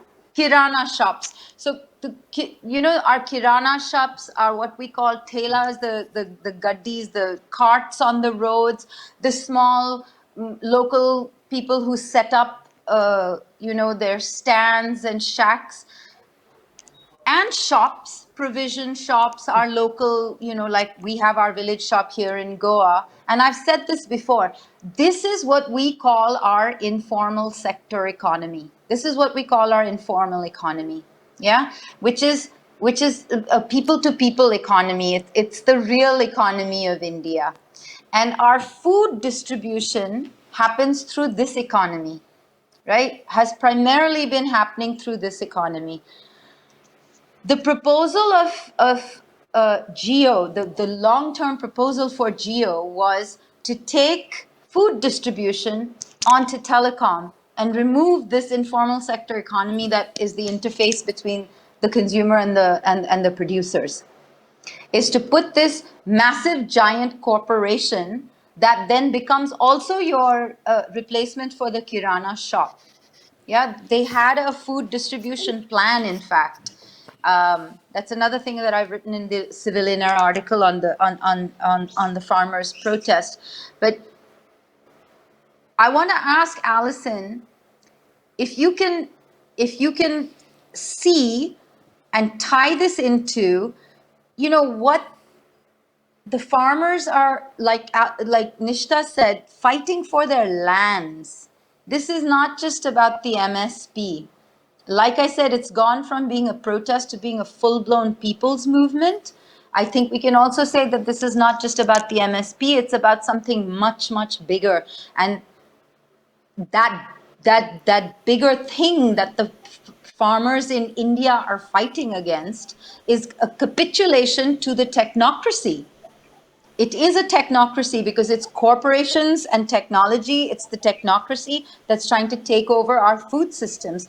And for me, from everything that I've observed, our farmers in Delhi are literally the last line standing from capitulating to total all-out technocracy. They're like the last thing left in India. What else is left? Everything is gone. Our railroads have been sold out to privatization. Our airports have been sold out to privatization. I believe our space program is available for sale. Highways, our forests right here in Goa, Mollin, is being cut through with a highway that's coming through for a project that nobody even knows what it's about. They keep saying it's for public good. So what's left, What's left? My journalist friend Devdan Chowdhury, who's also been on a talk with Jason before. We've done this talk with Jason before, where he's like, it's a complete capitulation. We're not a sovereign nation anymore because everything has been sold out. This is what Devdan has also said. We're a semi-autonomous nation now, because we all our national assets, our commons, our nature, our resources, our people, our water, what's left? So I see the farmers literally as the last bastion. Yes, our frequency. I mean, that's the thing. I mean, it's the sacred. I mean, yeah. I mean, I would say, I mean, between what both of you have said, like if we choose to limit our engagement to a material realm, it's not going to go the way we would want it to go, in my opinion, because the power is too concentrated in the material realm. But these folks have already moved on to the nano realm, and I think they're even now the pico realm. And as Feynman said, there's plenty of room when you go that small. And so they're operating both at this cosmic level with their satellite constellations, and the nano level. The empire is like bouncing around, and they imagine, I think, that they have some handle on this, right? Like they've been working on it for 30 years covertly or whatever, programmable matter. But like the hubris of Western scientism and their like presumption that they know how all this stuff works, I think is ridiculous. And I mean, Deepti, you sent me an early document about like Goddess and the Alphabet, right? And the role of women in technology and civilization, and the suppression of women and the rise of science and how that flows, and language. And like right now, we're really in this profound engagement with the domination principle of Western enlightened thinking, I think, is like where we're at. But those ancient cultures had full-on access to sophisticated levels of science and metaphysics beyond anything that we can imagine, in India and Latin America, in Iran, like Africa, like well beyond what, and that knowledge gets sort of packaged up and put away for just certain people, right? Like it's not stuff that's going to show up in Time magazine. That's just for the people who are running the show get the access to these pieces. And so, but my sense is that, and this is where I'm hopeful, if we get the story right, if we get if we can get the framing right of what we're actually living through at the moment, and that we can position the acknowledgement of the past harms of empire, of domination, of suppression of women and nature, and begin to not just amplify that and yell about it, but actually start to heal it, like find some sort of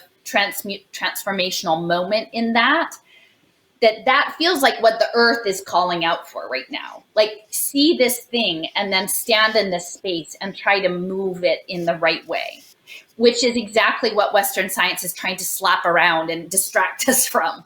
And that we can access that from our hearts, like from our like sacred place, especially the people who still have those practices that have been attempted to be erased for so long. And for me, early on in this, like I think of this era as like the ghost dance era of the enclosure of the frontier, so to speak, in Turtle Island, and that late 19th century dispossession of the original people, and that moment where they had visionary leaders to practice dance and communal gathering that was such that it ended up in this terrible massacre of elders and women and children by the US military, which was certainly not the outcome that is desirable, but that the greatest empire on earth would seek to confront that situation, that was such a threat to empire, was to be in that sacred space.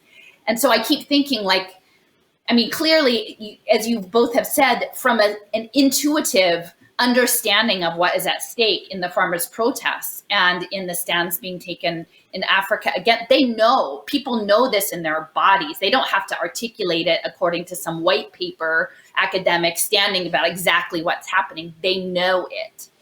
But it's not simply about the seeds in the soil, but it is all of the cycle of life of all beingness, including the humans. And when I was working in education, which was my activist entry point, they were managing on data dashboards children as growth scores. And they attempted to pay teachers based on how much they grew children according to data metrics on tests on a dashboard.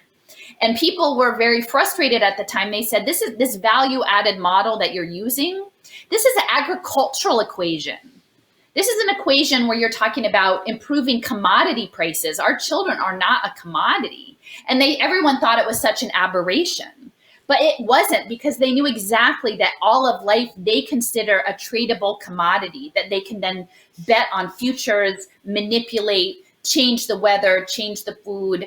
Later on, there was a presentation where they were talking impact investing in hunger in Utah, in Salt Lake City, where much of this is embedded in the US, in the tech, the birthplace of the internet. And this woman said, I run a food pantry. You can't fix any of these things with hungry people. Why can't you figure out how to put this into your Pay for Success finance program?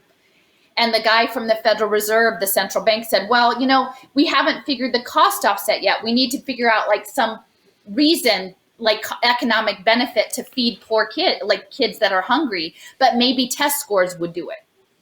Maybe we can do it with a test score. And so, like, if you understand children and the birthing process as in this agricultural system, this is my one last piece, but I'm working on an analysis of Diego Rivera's murals in Detroit. And he remade in 1932 a whole garden room with these frescoes about, interestingly enough, sort of the power of technology on the worker and the Ford Rouge plant. But in that, there was actually a vaccination panel in 1932, which had the amazing element of science and the animals in this picture, presaging. He and Frida Kahlo had toured this pharmaceutical company that was busy selling cocaine and all sorts of, Latin American biopiracy products in the early 20th century. So this was already embedded into the system in the 30s. And underneath that was this abstracted panel with this blob and these crystals. I asked my friends, I said, what is that underneath it? And they said, it's Sophia and the demiurge. It's this birthing of this material world that was not right. And the harm and the trying to figure out what next. And then another frieze was a narrow panel of the earth with a womb, disconnected from a human, with a baby in it, with roots coming out and plowshares on either side.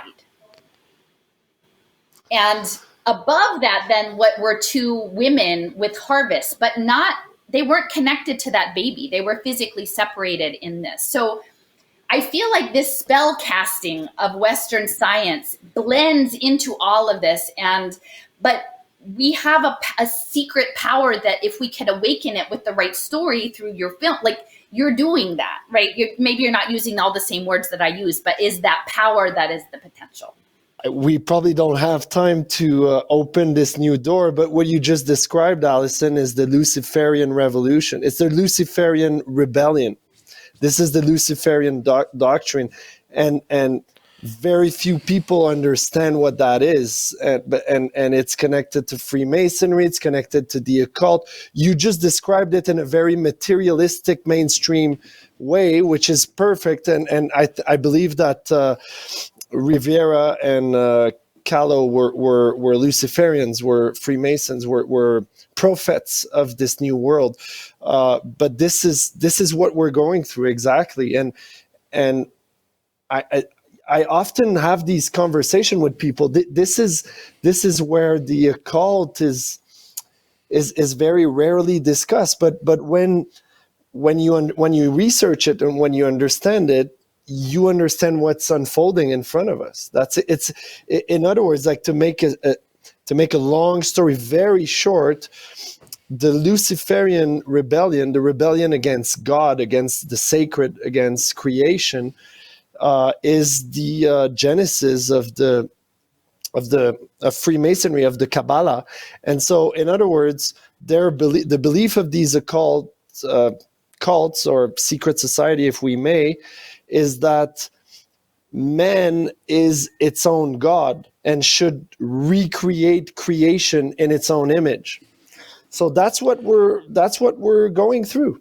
That's what we're going through. And I think you're right. We should have these conversations. We should make more films. But I'm going to throw that very deep question at you. Do you think, because when I started as a filmmaker, I was very young and candid, and I believed that these movies or would change the viewer's mind or would trigger something. But I'm not sure what I think about that anymore, and I throw that question back at you. Do you believe that in 2021, in the state of cacophony that we've been through in the past 2 years, do you believe that like calm, profound conversation can still happen? I feel like for whatever reason, I get put in places to see things, right? I get put at this garden to find out the Knight Foundation says you should go all hydroponic and like leave off with that, Black youth and soil healing program, right? And I'm in places to see these things. And so one of them was actually at an event where they were talking about impact media and solutions journalism, and actually recreating all media sectors, including documentary film, as verticals to sell impact, and getting data metrics and all sorts of things. And not to say that, but that's the milieu of what everyone is navigating in the media space. And I've learned so much this past year and a half I'm just a sponge, because a lot of what I put out is from many other people, just like you were saying with the farmers' protests, and is the university, right? The university of life and the commons and the forum of these shared experiences. And Deepti has helped me a lot in understanding, energetics are manifesting or thinking things into reality. And then I guess that's why we have to be very careful about where we put we both have to be able to look at the realities, but then not give ourselves over to it in such a way that it makes it all real, something that might not have become real. So, I was even thinking, it's very strange because this past week, part of the thing both Deepti and I have been navigating is a profound betrayal by someone that, it was over policies, and grappling with what is reality in the metaverse, what is reality in these digital spaces. And a key element of that was essentially the denigration of any sort of sacred practice, healing practice, nature-centered practice as part of this overall resistance narrative, which was very much a blindsiding position that was taken. And I think in many respects, we've sort of stood up, and it's going to come out stronger than ever. But that's quite a powerful thing. But the question is, this is a weaponized space. This person who enacted this betrayal knew very well about signals intelligence and frequency, and was willing to spend a year to lay all of this groundwork in place to weaponize the tools that were at this person's disposal towards a certain end, which was to marginalize the conversations we're having right now. So I've often thought, like, I'm leaving my job next month, and to go to these places, to go to Detroit and see these murals. I'm going to Austin. We're going to do revocations on that campus. Maybe go to Maine, to see, and maybe not record it digitally. Maybe, I don't know the place of the digital in the frequency, if it is solely weaponized, or if it can be good, or I don't know. The jury is still out. I've been very burned this past week. It's taught me a lot of lessons. It's very good. All these things have lessons in them. So I had thought for the winter, a person, two people, Indigenous scholars that I really respect, Leanne Simpson, who's Anishinaabe in Canada, and Robin Wall-Kimmerer, who's Citizen Potawatomi Nation, and they talk about story and seasonal stories and tell oral history, and like keep the Indigenous languages off the internet and out of the hands of the AI, and then how does one tell these stories in person? Right? I mean, how does one, because clearly in Indian, that oral tradition is so vital, and it's a different energy, I think. It's a different, and so for lack of a better opportunity, I'm using these spaces right now, but I know how profoundly limited they are. So. One thing I wanted to say too about, and I think people come at this from a very specific framing. Matthew, are you a Christian? Is that what I'm gathering? I am. Okay. Yes. Just curious. I was brought up as a Christian, but I'm not practicing any religion. Okay. Well, I'm just because I see that the framing of this often comes into that's brought up, the Luciferian thing, which is kind of an outgrowth of like the Christian mythos. And I guess I'm always a little bit reluctant to go there, because what it does is it kind of compartmentalizes and it frames it in such a way that kind of, I don't know, endorses a specific mythos that I don't really come from. I don't really come at this from that exact mythos. What exactly, the belief systems of the people in power, I don't know. There's definitely some strange symbolism that's used in numerology, and there's a lot of interesting things there. But in terms of like belief systems, the majority of the people in the world actually are not Christian. I don't know what the numbers are, but like the frame, people are coming at this from different framings, based on their culture and their upbringing and whatnot. And so the Luciferian thing is just, to me, like one of the challenges I have is it like, it kind of shuts people down. They're like, oh, you're, like if it starts to be a discussion about, oh, it's Lucifer or whatever, I think sometimes it gets, the conversation can just like get locked into a specific framing that I think so I'm a little reluctant to like really go there on that thing.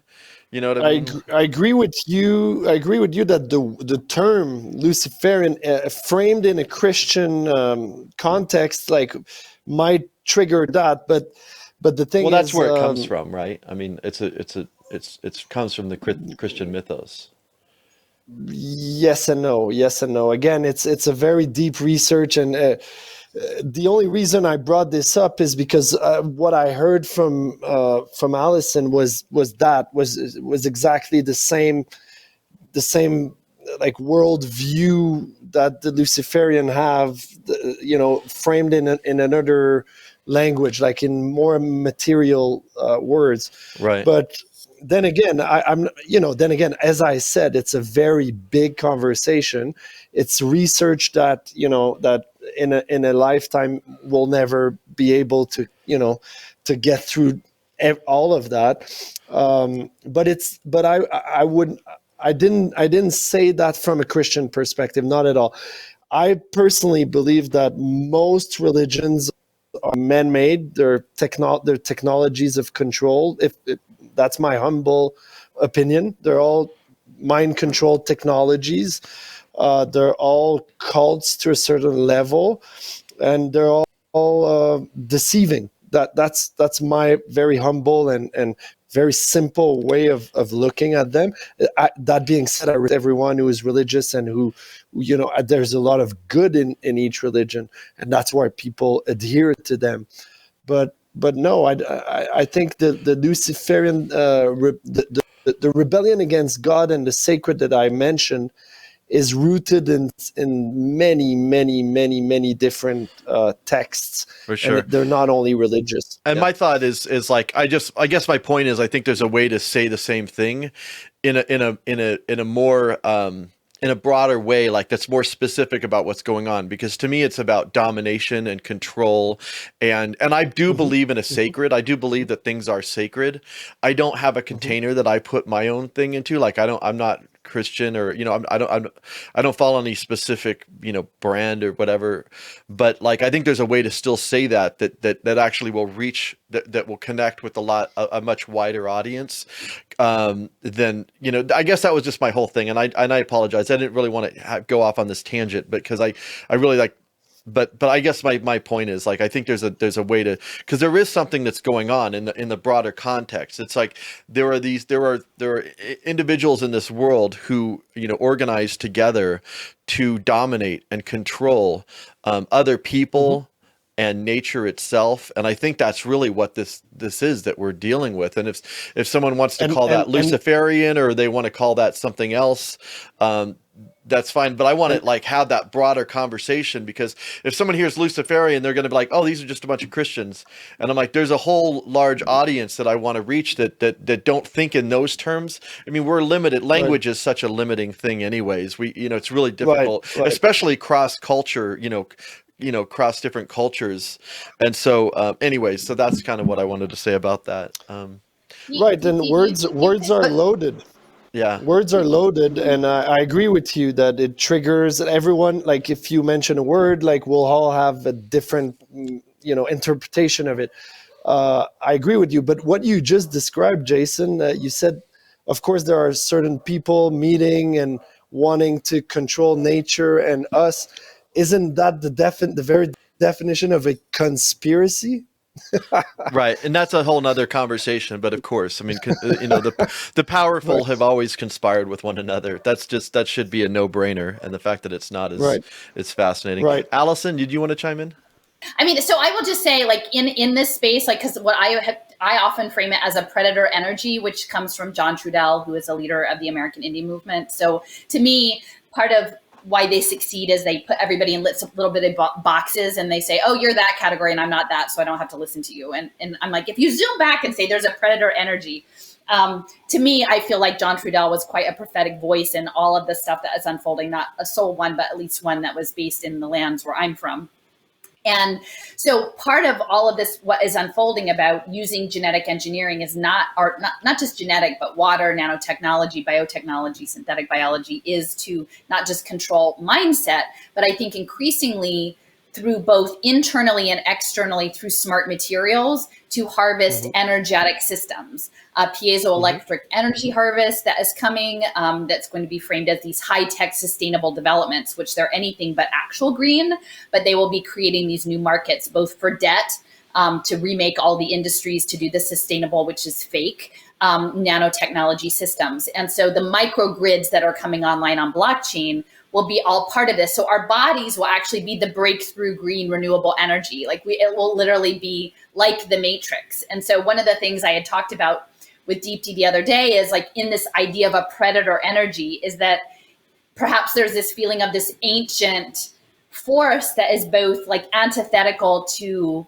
the sacred nature of the earth itself, that has no respect for the beings of the earth itself, that really just wants to leave, to get off, and whatever manifestation that has of the whole globe, and that would consume that which is here, to consume it and use it as a source to then manifest somewhere else in some different way. And I'm not, I don't put specific labels on it, but if you understand it as an energetic system and you understand that the whole pandemic preparedness, public health is wrapped into climate crisis management, impact investing that is very much about energy. Like in our country, the Human Genome Project was the Department of Energy. Energy is central, and energy is about frequency, and it is about how they harness our minds and bodies into this system. So again, whatever label that you want to put on it, but I think this idea of a global force that is antithetical to natural life itself, and is it currently expressing through high-tech technologies, but those technologies may go back centuries and have manifested in different ways that we don't yet know about, is not beyond the realm of comprehension. And Allison, how do you see the protests as connecting with that from your vantage point? My sense when we were talking about the genocide of farmers, I think it's not at the same level of extremity, but the dislocation of healthcare workers now, that their goal was to create telehealth and video conferencing and break the health system and change it. And so the policies that are being enacted right now in terms of financially crippling existing health systems, displacing workers, is allowing the situation to usher in this new system. So if you understand that the goal is to create an Internet of Things agricultural system that is run by robots and giant warehouses under, LED lighting, so that you can put mRNA technology in the lettuce, which is, breaking now lately. And then you can engineer the people that eat the lettuce and have to eat it because their food allotment says that they have to eat the precision medicine lettuce for them so that they can become a biofoundry to produce whatever nanotechnology to be a better battery for the system so it can escape the earth. Like, that's all. Like, do they know all of that? Certainly not. But, to me, it is that sacredness of they need to go after Africa and India straight up because of the profound sacred spiritual connections to land and people. And I think specifically also the positionality of women in that space of reproduction and girls, that the coup that they would like to have is to have those women make the new empire, and to be forced to make the new empire, but to actually agree to it, like to feel like to frame the story such that in agreeing to build the metaverse, the young girls of Africa and India will be becoming accomplished global citizens, right? And that they will take that on willingly to do their part to build the metaverse. And that will be the ultimate betrayal of the earth, is if they accomplish that. Now, I don't think that they're going to be able to do that. I think that's why Cardano has put the Ethiopians on blockchain. And I think this is all tied into UNICEF and the virtual reality headsets. Viativ is coming. But Geo, it's important to know that the Geo platforms, which if you look at their investors, are primarily Global North and Israel, Qualcomm and Intel and Google, billions of dollars, is to control the food, to dispossess the people off of the land, to put them in freight cargo containers and make them code the metaverse. Meanwhile, the robots farm whatever that farming looks like to create this glop. Now, I don't know the time frame. It's hard for me to imagine because it almost seems unimaginable this possibility could manifest itself. And I'm not trying to manifest it, but things which 18 months ago seemed impossible, now we've already arrived. Like, we are totally here. There are countries that are living on QR code access life. Like, that is the reality. I'm, reading about Lithuania, I think, and the QR codes there. So, I feel like if we position this as keepers of natural life, and that the positionality within this global health scenario is not simply about freedom, which is the tendency of humans, an anthropocentric view, but that we need to understand our relationship as good relatives to all other beings on the earth, including the plants and the fungi and the bacteria, and that we are all interconnected in ways that indigenous people on land know inherently in their beingness, whether they talk about it the way I do or not. Nishtha, do you want to tell me a little bit about how the how does the land arrangement work? I mean, the farmers, they own their own land, or is it a lease situation? I actually don't know that. Like, how does that work? Because I know that one of the concerns, is the threats of these new policies is that it could lead to the further dispossession of people off of their land over time. Do you want to just kind of give us an understanding of kind of what the current arrangement is? Right. So, so there are small scale, so there are landless farmers, and then there are small scale farmers, medium scale, and large farmers. So the large farmers are around 5%, and the biggest number of farmers are like medium or small farmers, and lot of the big farmers, they don't, they give their land, on lease to the landless people, who then give them a certain percentage or whatever their understanding is.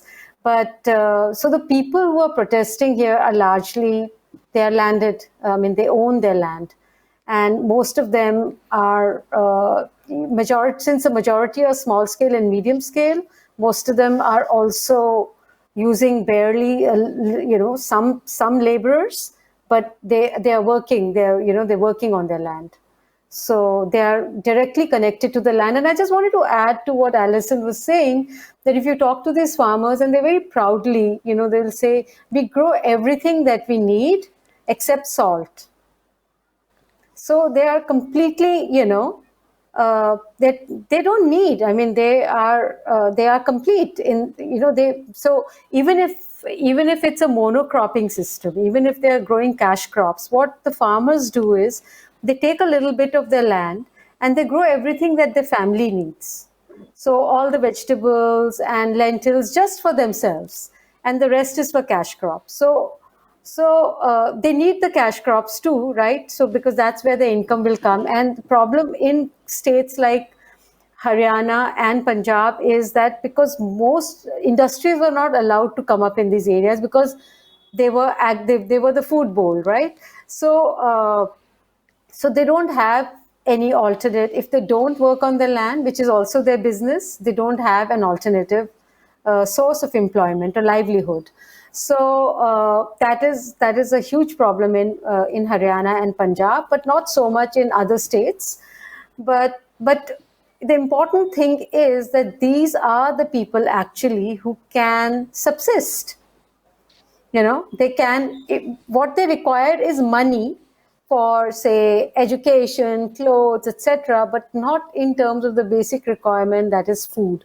They grow nearly everything themselves, and most of the farmers in India, they grow most of the things themselves. So they're self-sufficient in that sense, and this self-sufficiency is actually what is going to be threatened the most.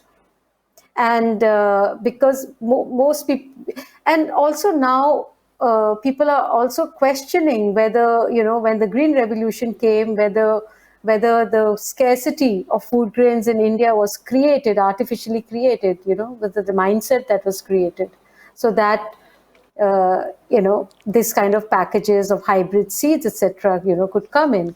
So, and then the whole convoluted tale of how Green Revolution came to India is also very interesting. So there was no good intention to begin with at all, in any way, and it was something to do with Cold War and the balance of power, because at the time, Russia and China, they were having the revolution, and so they needed India, also to grow as an industrial power, to, so that, and not go in the way of China, because India still needed to carry out a lot of land reforms.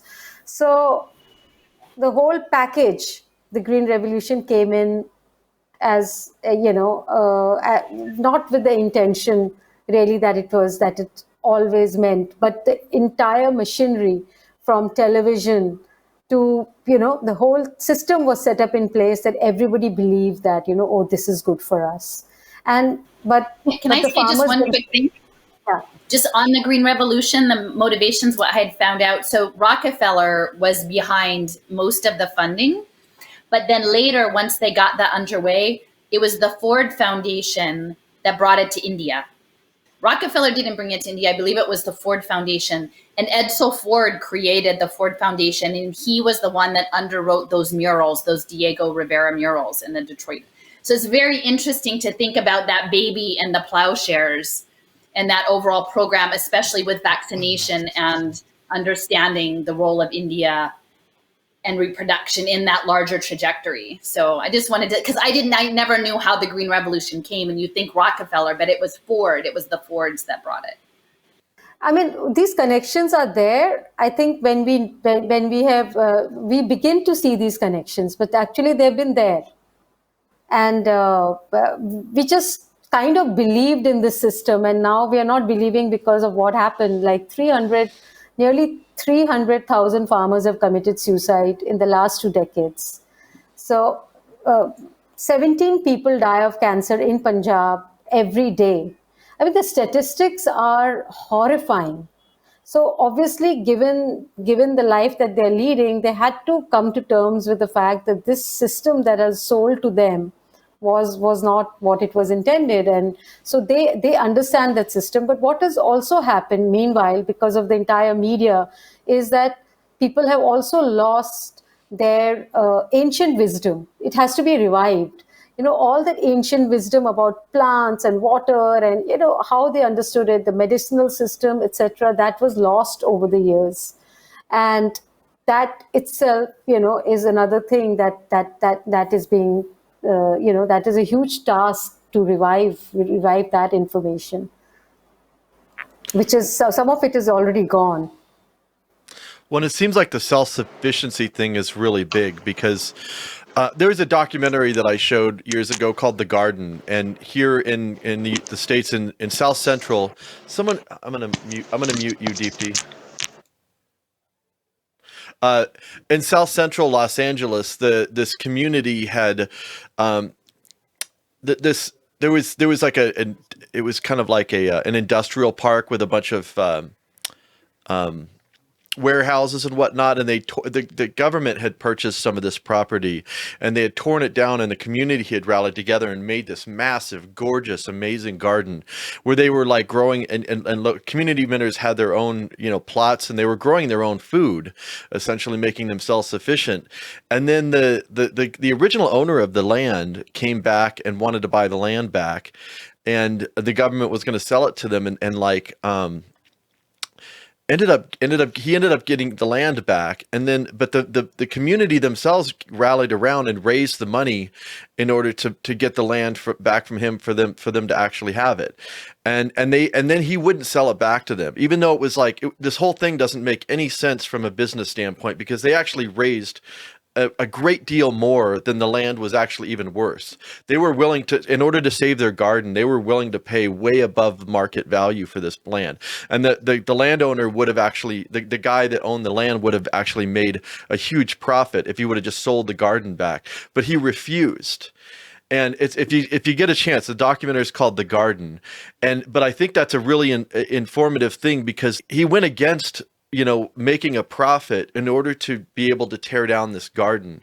And when I saw that film, I just remember thinking, this is really about preventing that community from having any sort of self-sufficiency, because if they can grow their own food, that's a huge threat. And if that were to be duplicated across the country and other places, that's a huge threat to the system. I mean, beyond just the profit. Anyways, that's just a thing that came to mind there. And why India is very interesting is because also nearly 800 million people are still deriving their livelihood from agriculture. They are, or agricultural connected activities. So in that sense, we are looking at a very, very huge number here, also in terms of the impact of these farm laws. I just want to say something back about, just going back a little ways to the discussion that you had with what Matthew had brought up in terms of the Luciferian philosophy, and Jason, you had kind of rebutted with, perhaps languaging it differently would be helpful. Alison spoke about energetics. So I just want to say that it's not such an unusual and sideline thing, actually. Perhaps, yes, stating it with the terms Luciferian, etc., may be a little bit alienating for some people. But it's a really simple thing. It's this play of light and dark. And it's always been there. It's always been there, and each needs the other to survive. Without one, the other cannot be defined. Without one, the other will not know itself. So it's not such a mysterious thing, really. It's very much the play of light and dark. It's the eternal, infinite play of light and dark, the polarities, and what's needed for existence to occur around that. And I hearkening back to what Alison also spoke about energetics, I'll give you a little example about, we found out recently, I'm a part of a 501c nonprofit out of California. It's called the Electronic Music Alliance. We work with sustainability in the music festival arena. And through that, I found out very recently, dance floors are going to be used, the title, the article's title said, dance floors will be used your dancing will be used to power the music and the electronics at the concert.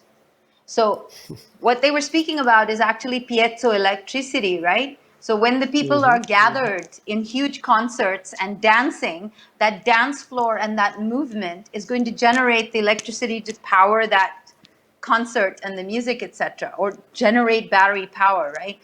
On the surface, it doesn't look so bad. All right, we'll dance and we'll generate our own electricity for our own concert or dance floor or whatever. It's when you start getting into the deeper understanding of what piezoelectricity is, which I've gotten to thanks to Alison, then you start understanding the very nefarious agenda of what it means. And it's not too far from the film Matrix, It's very much like the film Matrix. It's you are an energetic being. You are an energetic body. And in collusion with many other energetic bodies, which is what's happening at the farmers' protests now. You're putting up a front to something that is its opposite. You know, you are putting up a front of an energetic body that's creating an energy and a form and pushing out against something that is trying to take over. So it's not such a mysterious, you know, conspiracy theorist, cultist kind of thing. It's a very obvious, simple, in your face thing. And to that, I will say, as I've always said from the beginning, there are no foregone conclusions here. None. These are not foregone conclusions. It is not a given that technocracy will take over the world or that technology will rule us. These are not foregone conclusions. And for me personally, as an Indian, born in India, seeing what's happening, for me personally, this is never better said than a film I saw about the farmers' protest, how every morning at dawn, just before sunrise, there's the prayers over the speakers.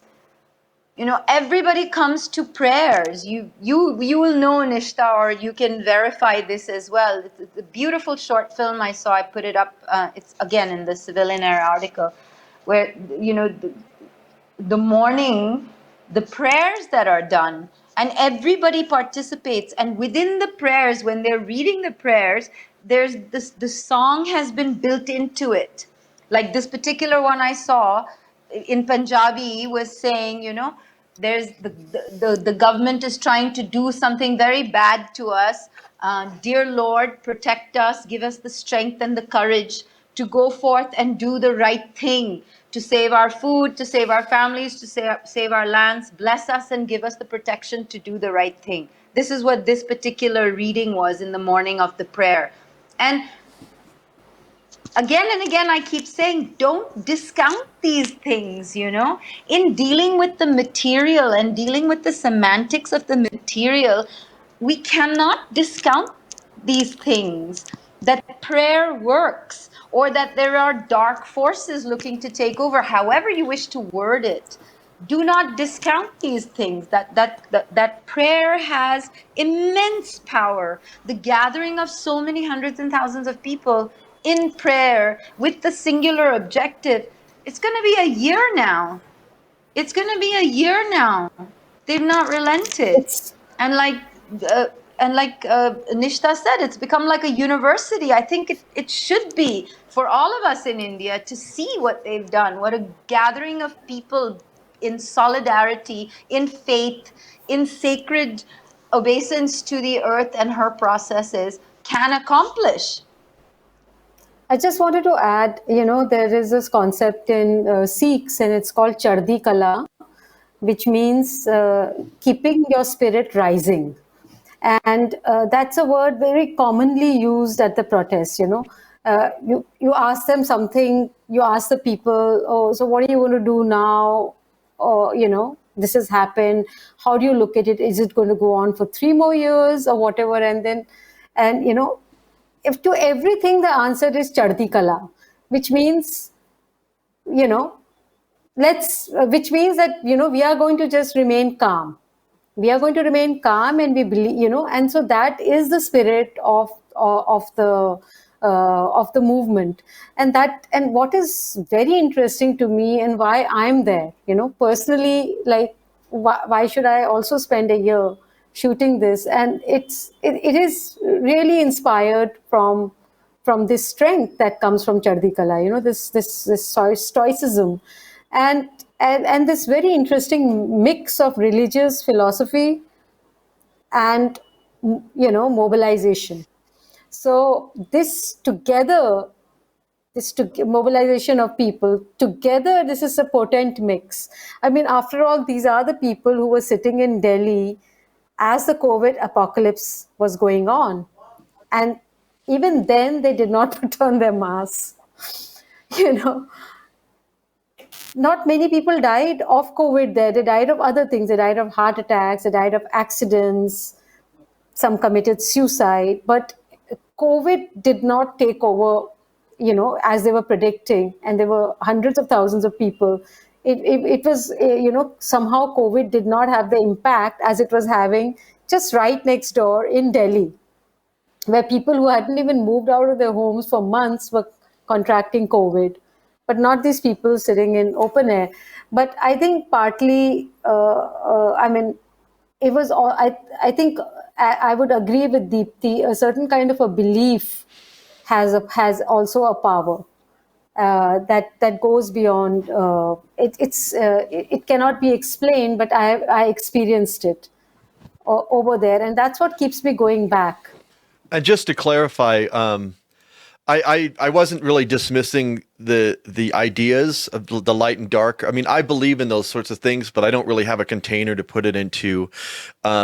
We can have a debate about the effectiveness of prayer, which I'm a little bit more skeptical, but I do believe that there is something that's energetic and someone, you might call it spiritual or something. Yeah. To me, it's really about language. And I'm always trying to think about like people that like watch, my interviews, and there are people that come at these from different understandings. And like, I don't want people to tune off because they're like, oh, they hear this word and they're going to like, oh, it's just a religious thing. It's like, no. I think there are some universal principles at play. And to me, it's like, I really think metaphor is such a useful thing. And and to me, they're different mythos to try to explain things that we don't really have the language to explain, and you can feel it and you intuit it. But, that was really my only point about that, was just in terms of, I was just thinking about my audience. I'm like, oh, okay. Like, how can we talk about this thing that's more inclusive, like that actually has people that are coming at it from different spaces, a way that they can understand it. Cause I do believe that push and pull between light and dark absolutely exists. I don't really use the Luciferian framework or that language. I don't really have a language. I think language is very limiting, but that was really where I was coming at it from. So. I just wanted to add one more thing. For example, how do these hundreds of thousands of people actually manage, to live there? And it's so interesting. One of the you must have heard of community kitchens that the Sikhs have, right? Free food. So all the gurdwaras have it. But so that was a system that was set up in these protest sites, that nobody has to really think about where the food is going to come from. So if there are not these community kitchens, then every village has its own community kitchen.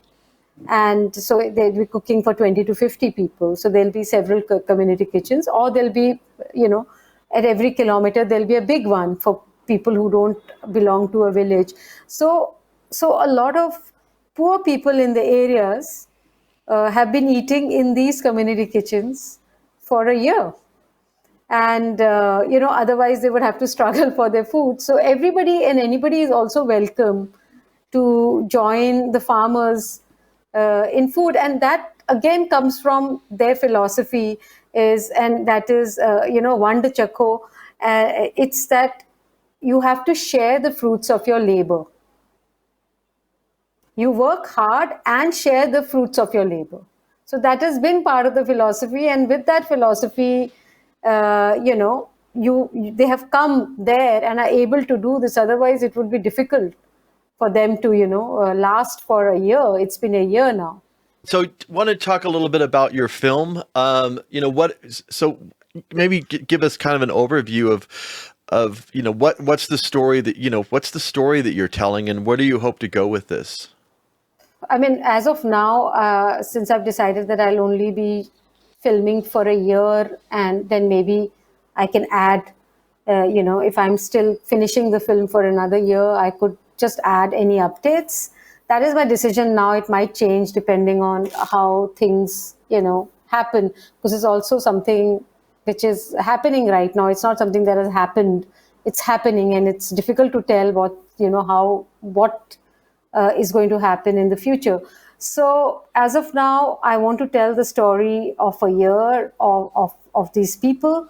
And through this film, not only will you see and know about what has happened at the protest sites, how they've lived, different trajectory of this year, but also their personal stories, what changes have happened in them, what was at stake for them, what have they lost, what have they gained.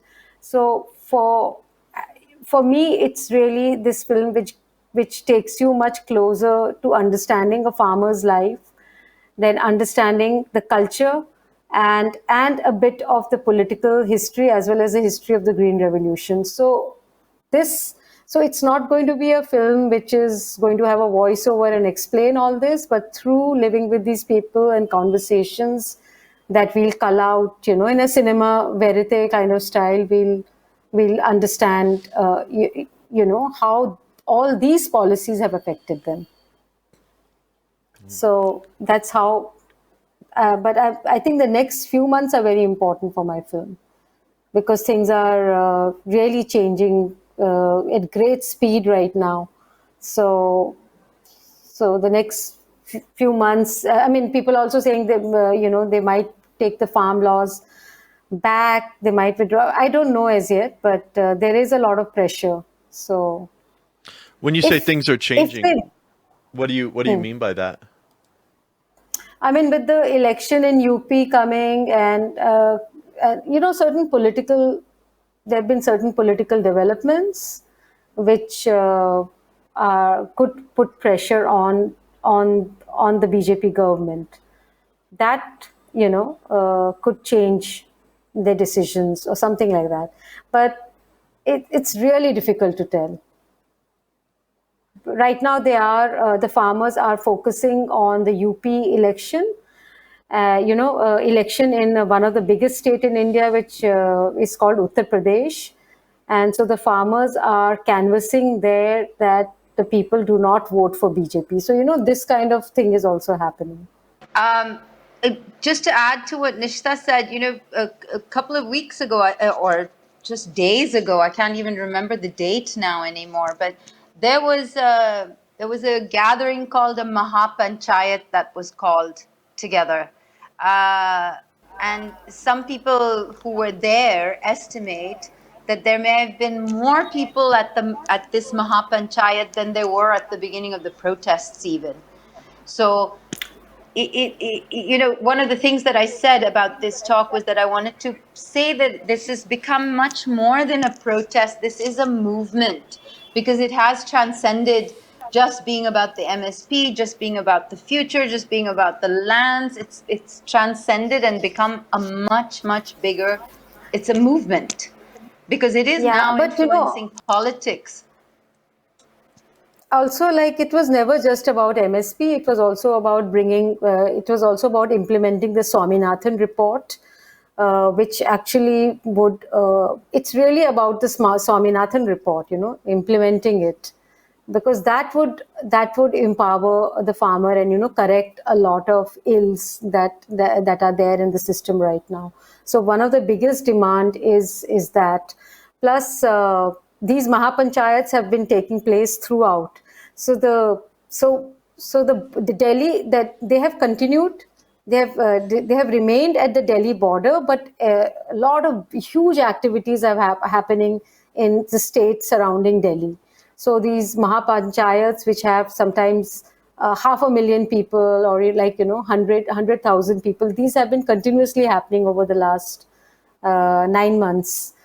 And in terms of the film, will be multi-layered. It will have the trajectory of the movement, the trajectory of the personal of my characters, and it would have bring in information, as I said, about Green Revolution and and the history of Punjab and the involvement in the independence movement.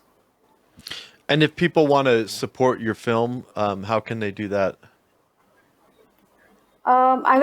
They could send money to my PayPal account, and I could also share my bank details. Okay, I'll make a screen. I'll make a screen with that information.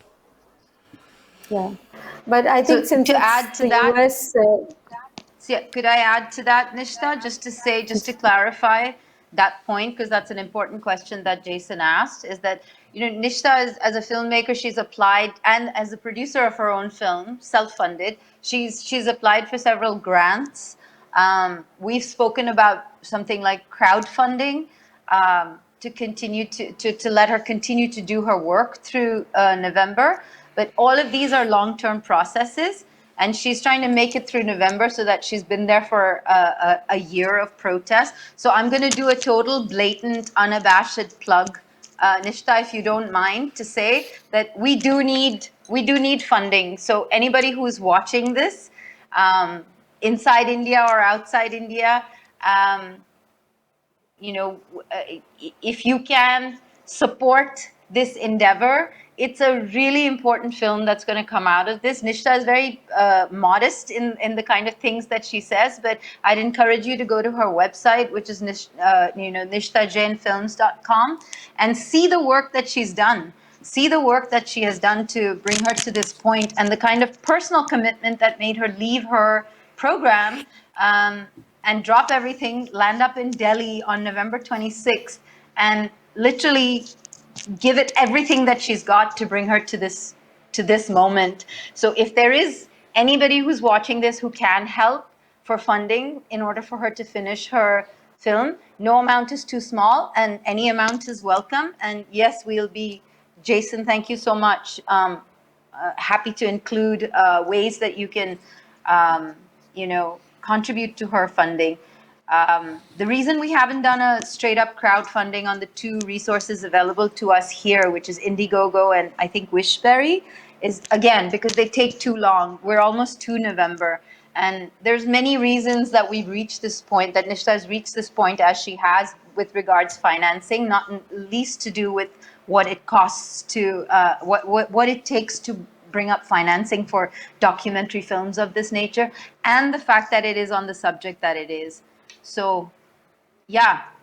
Yeah, I just wanted to add funding. Thank you so much, Deepthi. I just wanted to add that, Yeah. given the fact that the people in the West, they have not really heard about the farmers' protest, it's very difficult for them to, relate to it because there is no news. There's very little news. And if there was news, it was like a little bit long ago, not recently. So they feel that they have absolutely no idea about the scale or what is the impact of, this huge movement. So yeah, in that sense, funding a film like this through grants is also very difficult. So I think, because I've always taken the grant route, it takes time.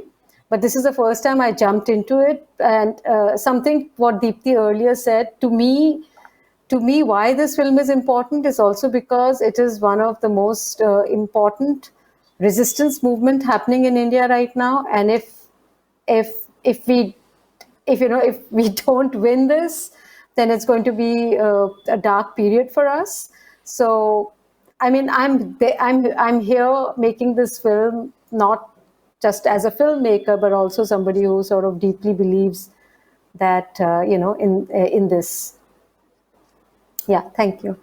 I would really highly encourage people to watch Dispossessed. You can see it for, there are places you can see it for even like $4 to download the film and watch it. You can see it, Matthew's film, Matthew Roy's Dispossessed, because it'll give you a really good framing and context to understand what's happening now with the farmers' protests in India. It'll give you a really solid framing and context to understand what the farmers are dealing with right now in India. And I would highly encourage, read Wrench in the Gears, where Allison's laid out a whole bed of really powerful and valuable information, which will then, if Matthew's Dispossessed gives you a context for what's happening now, then Allison's work would give you a context of where it can veer to if we don't block this with energy, with prayers, with however so that we, look to do it.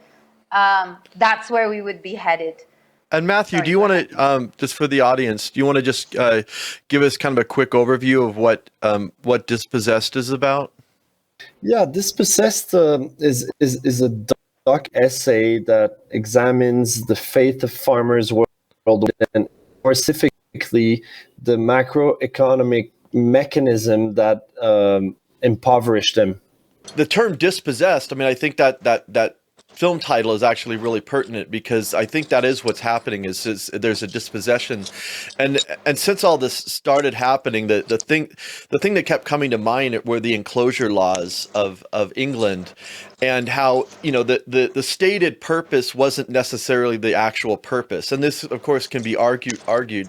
And I don't know how much you guys know about the enclosure laws of, I mean, they're going, basically what they did was they kind of took people away from their common access to use of common land.